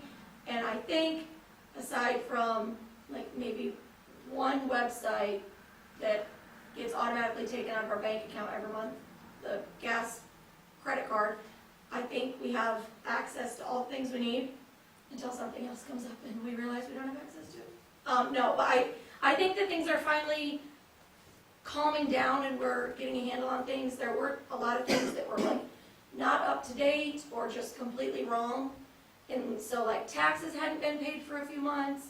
So then we got assessed late fees, but I didn't pay those late fees. Well, we didn't pay those late fees, and we're going to not contest, but like, what's the word when you say like, I don't want to pay these late fees, like this isn't on us. So it shows that we have like an outstanding tax due, but it's not, it's late fees at this point. The paperwork is a whole other story because everything was just kind of shoved into boxes. So whenever Mark asks for something, I just go dig through boxes. But Ron has got the safe looking pretty good, and the old tapes and the minute books and what else is in there? Ordinance books, All the ordinances, the old ones. random papers just tossed on shelves. I'm making a couple, there'll be a few boxes of nothing but absolute junk that in a meeting in a month or so, we'll throw out here, we're just okay to have them thrown away and everybody can look through them and see if there's Yeah. anything, but that safe is pathetic. You got before and after pictures. Ooh. Okay, so, yeah, like the payroll, first payroll had to be paper checks. There were certain individuals that really really didn't want a paper check, but, There, excuse me, No, there will that- be in the safe a list, a few things that were not in the safe that should have been. Recorders and big jam boxes and stuff like that, that I don't know what happened to. Somebody's taken them, so, anyway, I'll make a list of that. so, just wanted to update you all on that, that it was a disaster, but it's calmed down. All right, next thing is COVID restrictions at town hall. So we originally set these restrictions when we were under the emergency order and, you know, the distancing of the chairs and, like 6 feet apart and all that. So now that this situation is also calming down, I just thought maybe we'd want to revisit that. Does anybody have any discussion about that? Are we prepared to, I think we ought to go back to the way it was before, pre-pandemic. not worry about setting the chairs up, 13 chairs and all that? I mean, we haven't had to worry about it, but, and I can't remember like how we even did that, if it Have was, the chairs where they're accessible and use them as needed. Yeah, I think have a stack of them, still keep them halfway spread apart, so that, and then if there's ever an overflow crowd, which we haven't seen ever, you know, we can have it known that they can sit them closer together. does anybody remember when we did this, if like, was it just a motion? I don't remember anything being like typed up and approved. Maybe it's just a motion. Okay. Just make a motion. So I would make a motion to remove the COVID restrictions that we have for town hall. Has the governor released all of them? Like our emergency Well, order for, or whatever. Don't they expire at the end of March? I think they do. They may or may not renew them, but I think most places at this point have eliminated, the only like place that I'm really aware of that has mask mandates and that stuff is the federal government still has that. But I think most of the places in Indiana aren't really doing Okay, as much. the governor was not going to renew, and I think they were not the end of March. yeah, I wasn't sure, that, I thought so. So we're just following the governor's guidelines. Yeah, it changes if we have changes. And it evolves every day, so. Right. Was there a second to that motion? I'll second. Okay. There's been a motion made by myself and seconded by Carla to remove the COVID restrictions around town hall. Is there any discussion? Okay, how do you vote, Ashley? Yes. Stan? Yes. Ron? Yes. Carla? Yes. And I vote yes, so that passes 5-0. Okay, the next one on the agenda is pumpkin patch, and I'm very excited about this, and I hope you all get on board with it. Okay, so, you know the land that is up by the police station, like between the interstate and the police station, there's just like a field of nothing? West of the barn. Don't use words like that. Me That way of the barn. Yup, that way of the barn.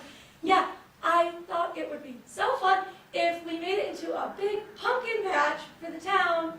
I don't know about so big, like 2 acres big, but a pumpkin patch, because what I know of pumpkins is like, I know that I've been told that the town has tried like community gardens before and they kind of flop because there's nobody that wants to actually tend a community garden. But I'm pretty sure pumpkins, they just grow if you want to or not. So I thought it'd be so fun, and then come fall time, like kids can go pick a pumpkin to carve or decorate, and like maybe there are people that want to make pumpkin pie, so like older people can go get their pie, their pumpkin to make their pie or whatever. We, I'm really excited about it. I think it's great you did that Christmas thing, and that was fantastic. Yes. I just have one question.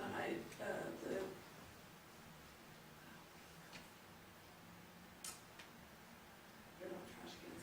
The big Oh, dumpsters. dumpsters, Where do those go in the fall and spring? like right by where you pull in. Like there's like that gravel, and they go like right there, straight ahead. Right straight ahead. Mm-hmm. Okay, so it would be still further Mhm. that way. Yes, From thank that- you, yes. okay. I know how important those are to people, so I just want to make sure that that wasn't an issue.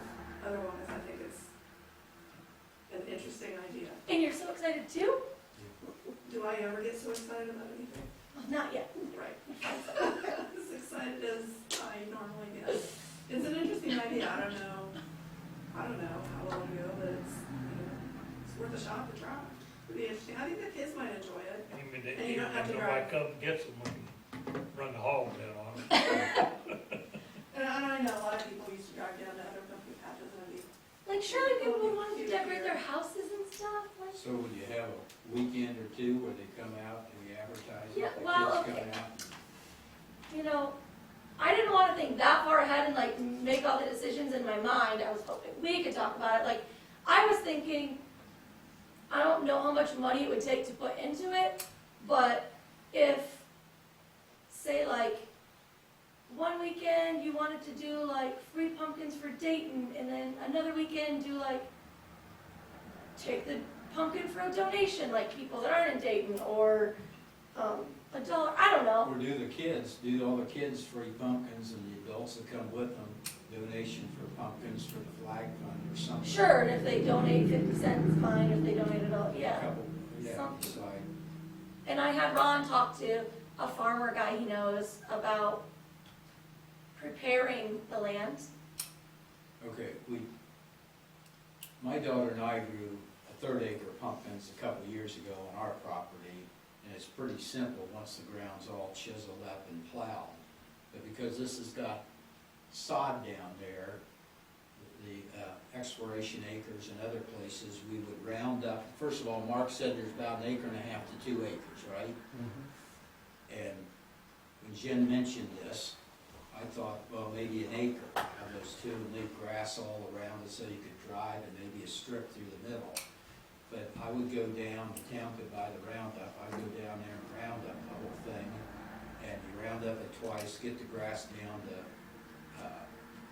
dead, and then go along and just plant the pumpkin seeds, in the town could buy the pumpkin seeds, go along, just plant them we grew ours 6 foot apart and 7 foot between the rows.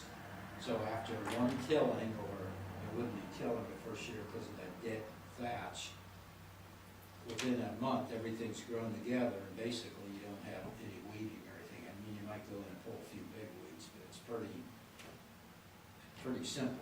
I mean, you don't have to put a lot into it, so. And when would you do the roundup?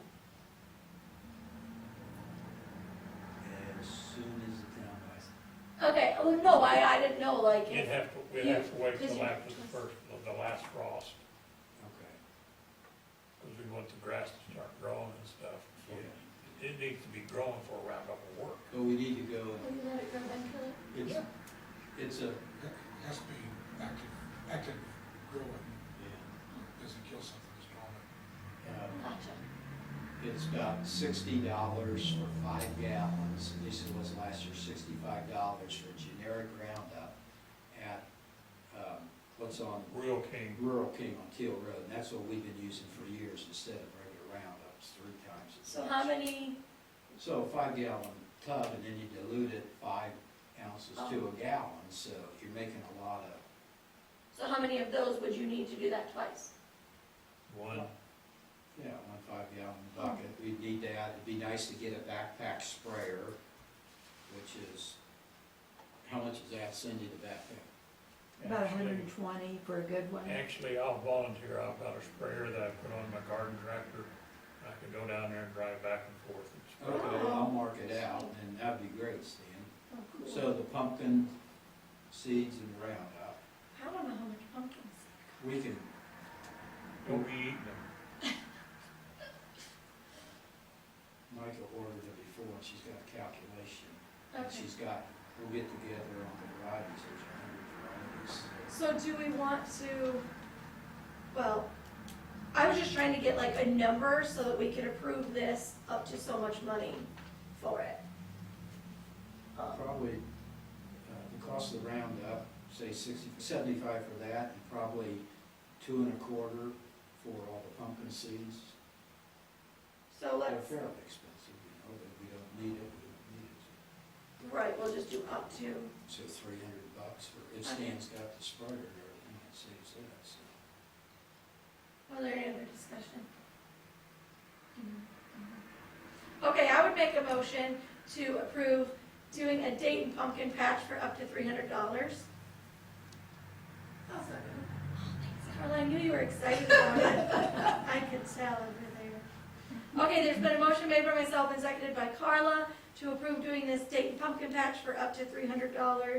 Is there any further discussion before we vote? Okay, how do you vote, Ashley? Yes. Stan? Yes. Ron? Yes. Carla? it. Yes. And I vote yes, so that passes 5-0. I have a question though. Okay. How long does it take to grow pumpkins? I mean, they seem like a couple of. It'll be fun to watch, right? Oh. They're all timed, they're different ones. Watching paint dry, I know. Nothing like watching paint dry. So I guess my question is, what's your end date to have, you know, hopefully that they're ready so that you can backtrack to know when's the latest you can plant? Well, to be honest, You don't have a clue. that's right. But I was hoping one of these two would have a clue. But I knew that it had to be done soon, which is why I brought it up now. You want them a few weeks before Halloween time. Oh, yeah.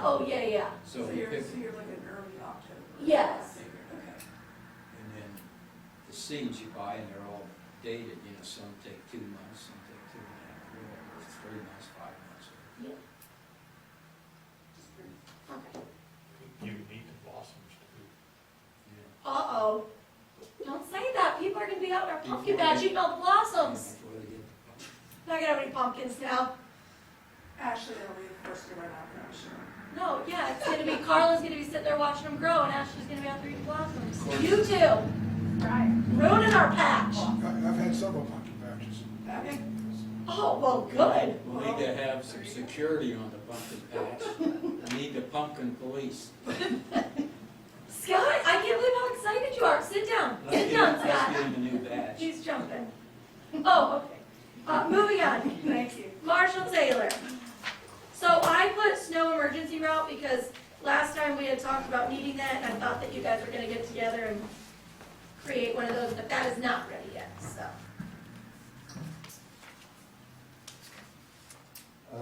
I would like to recommend town council consider hiring Evan Tislow for deputy marshal, full-time. I understand that you've got a draft drawn up on a job offer. Yes. You guys want to discuss that? Let me just read it. We are pleased to offer you the position of Deputy Marshal for the town of Dayton. This offer being conditional on your passing a psychological evaluation, medical evaluation, and drug screen prior to your starting date. This date will be set and agreed upon by yourself and Marshal Robert Taylor within 30 days of your acceptance of this offer. Your assigned work schedule will be a minimum of 40 hours weekly. Your schedule will vary until you are assigned solo patrol duty. The primary schedule at that time will be Monday through Friday, 4 p.m. to 12 a.m. This schedule is subject to change based on the needs of the town of Dayton and may include weekends and holidays. You will have a 1-year probationary period. During this period, the town may end your employment for any reason without any recourse by you. And this is the part that I'm reading it so people know. During the probationary period, you will be paid an annual salary of $44,000 bi-weekly. Your position is, this is not the updated one. Hold on. Let me change the word.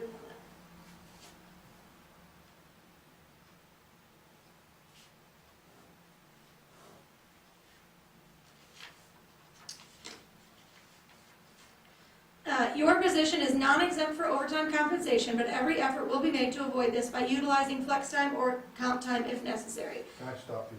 Yes. You're not right now. At least not the last person you gave me. Which part? Which part was not right? You didn't talk about what happens after probationary period? Oh, I skipped that line? Okay, sorry. Let me back up.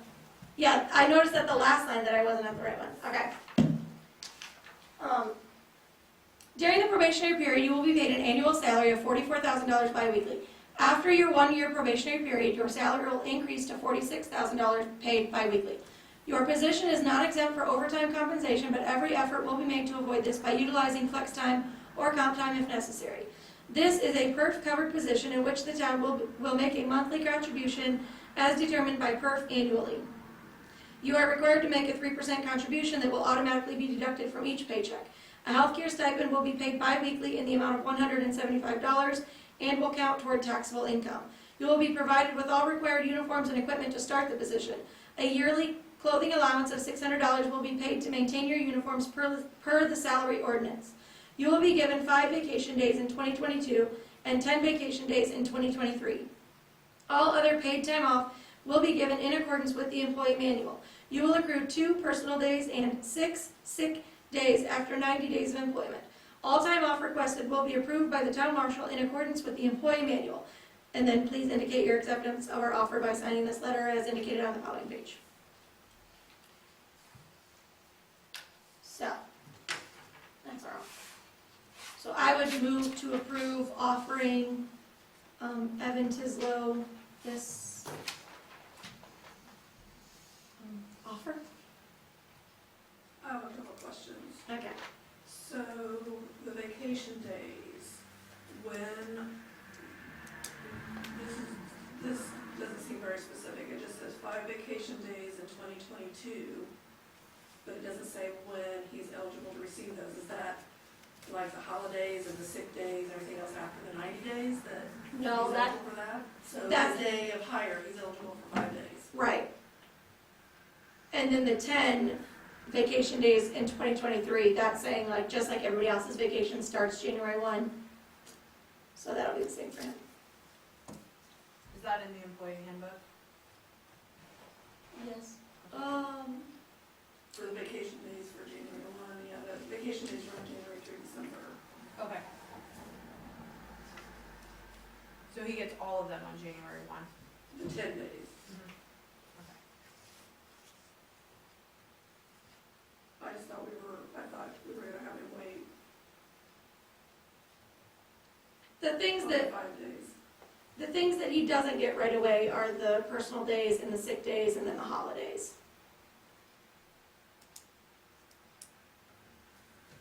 So depending on when he starts, there will be a couple holidays that he will miss out on because it's within that 90 days, or at least one holiday.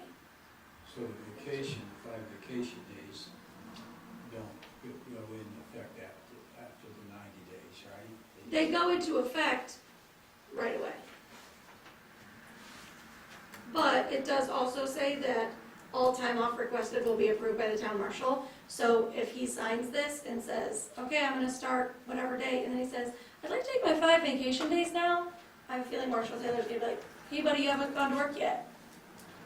Or is So- on probationary periods for 1 year or so. But he probably use some common sense. Yeah, he would just, Yeah. One would hope. Yes. and if he uses them, quits and walks away, you don't want him anyway. It'd be a cheap lesson, Right, right. having 1 week vacation. Sure. You know. Is there any other discussion or a second to my motion? I know that, I know that he has a vacation that's already been booked for July 10th through the 18th. So that week in there would be when he'd be taking that 5 days. Just a heads up. So good news, he's not gonna take it the first No. day of the job. No. 10th through the 18th, Yeah. Okay, there's been a motion made by myself and seconded by Stan to offer this gentleman this offer. Is there any other discussion? Okay, how do you vote, Ashley? Yes. Stan? Yes. Ron? Yes. And I vote yes, so skip that. Oh, I'm sorry, Carla. Carla. You were just too excited about the pumpkin patch. I can't get pumpkins on my head, Carla. How do you Sure, I'll vote? say yes. Okay. See, no, it's just that I read your mind. I like, I didn't need to hear it. Okay. Did I vote? Yes. 5-0. So will you be signing that and then me taking that to him to review, or how do we do that? Well, that's what I was I don't know, like, do we wait for him to sign it, and then we all sign it, or do we sign it to say that we're offering it, and then he sign it? You It's sign it, and official? then he'll sign it. Okay, let's all sign it then. I do have a grammatical correction. Oh, no, Carla with your grammar. Well, I'm telling you, some people it matters to, I'm one of them. Second paragraph, first word should be Y-O-U''RE. You are assigned, not Y-O-U-R. No, because it's your assigned work schedule.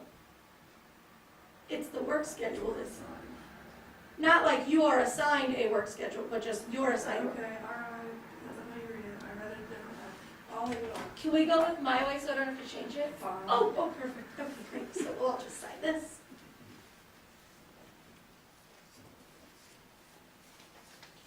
If it matters, you could also mention to him that later this year, we're gonna have a pumpkin patch near the police station that he might be interested in. I'm sure that'll be a I'm sure that will be. He'll be assigned. You don't know, what if pumpkins are his favorite food? He'll be assigned guard duty on the pumpkin patch. First order of business. Here, can you sign this? Pass it back. I'd like to make a scarecrow for Ooh, yes. Did you have anything else? Yes. Oh, It's just sad. In the event that he would accept the position, I would like to add him to the training conference we're attending in April. It's an additional $85.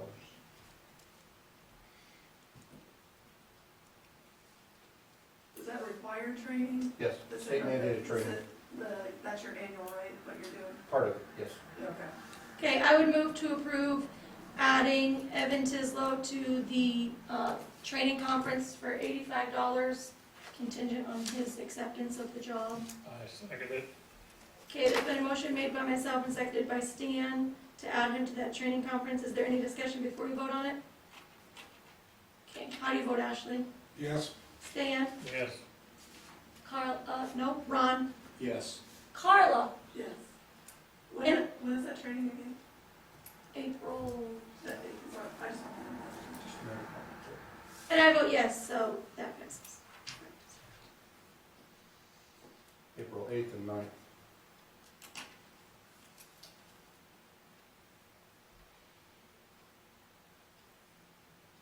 And that'll be you, Kanagi, and him? Yes. Who sits in the back seat? Probably him. Oh, yeah. Low Who man. gets to drive? That'd be me. Shocking. Oh, wait, I signed this, so this can actually go to him. That's all, whatever. Okay, did you have anything else? Okay. Public comment. I'll copy that to you. Nope. Okay, council comment. Ashley, do you have anything? no, Stan? Nope. Carla? No. Okay, and I don't have anything either, so Ron, do you have anything? I got a question. We're finding out that a lot of things against our ordinance and not approved were ordered by Michelle from Staples and places and sent directly to her house. And we don't know what happened to them. And she worked very little at her house. We also ran a computer check, and she only worked 11 hours at her house in No. 2 years. 11 minutes? Was it hours? 11 and a half hours in 2.5 years.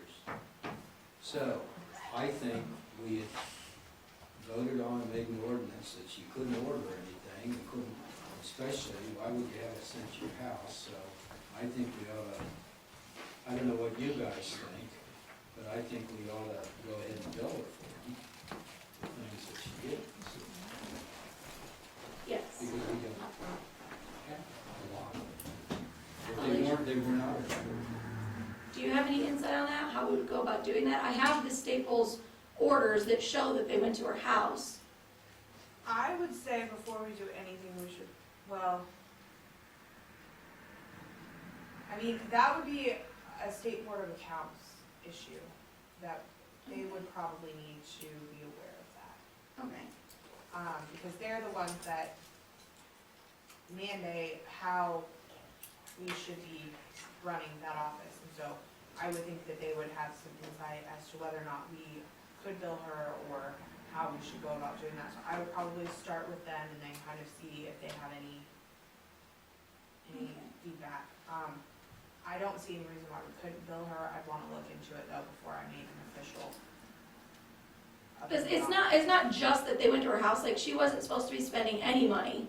So not only did she spend the money, but she sent it to her house, probably so we didn't see packages here. I don't know, but like, I mean, we didn't, yeah, so. But we don't know Just what, a thing that came up. specifically what was ordered? We do, yes. Okay. Like And it we sh- specifically voted on it, and made the thing that she could not, directed her not to. Are they like consumable things like paper and that sort of thing, or are they things that should have been returned when she resigned? Some of each. yeah. A couple of things. And like were some of the returned. things, like, Like there's a file box returned, but there's a lot of ink, but also like, pencils, we paper. don't need the things, and we never ordered the things, and she was And never it's just- authorized to order the things. Sure, but my, So- my thought was if she returned things to the town, even though she wasn't authorized, the town does have them, maybe we don't bill her for those things because the town does have those in their possession, although you didn't authorize her and that was against the Yeah. ordinance. And there are We- some of We those. did get, that resolved if there are other things. That's not favorable if we're able to utilize whatever it Sure. is, so. Like I said, I would start with the state board of Okay. accounts and start there and then, let me look into it. Okay. Cool. Anything else, sir?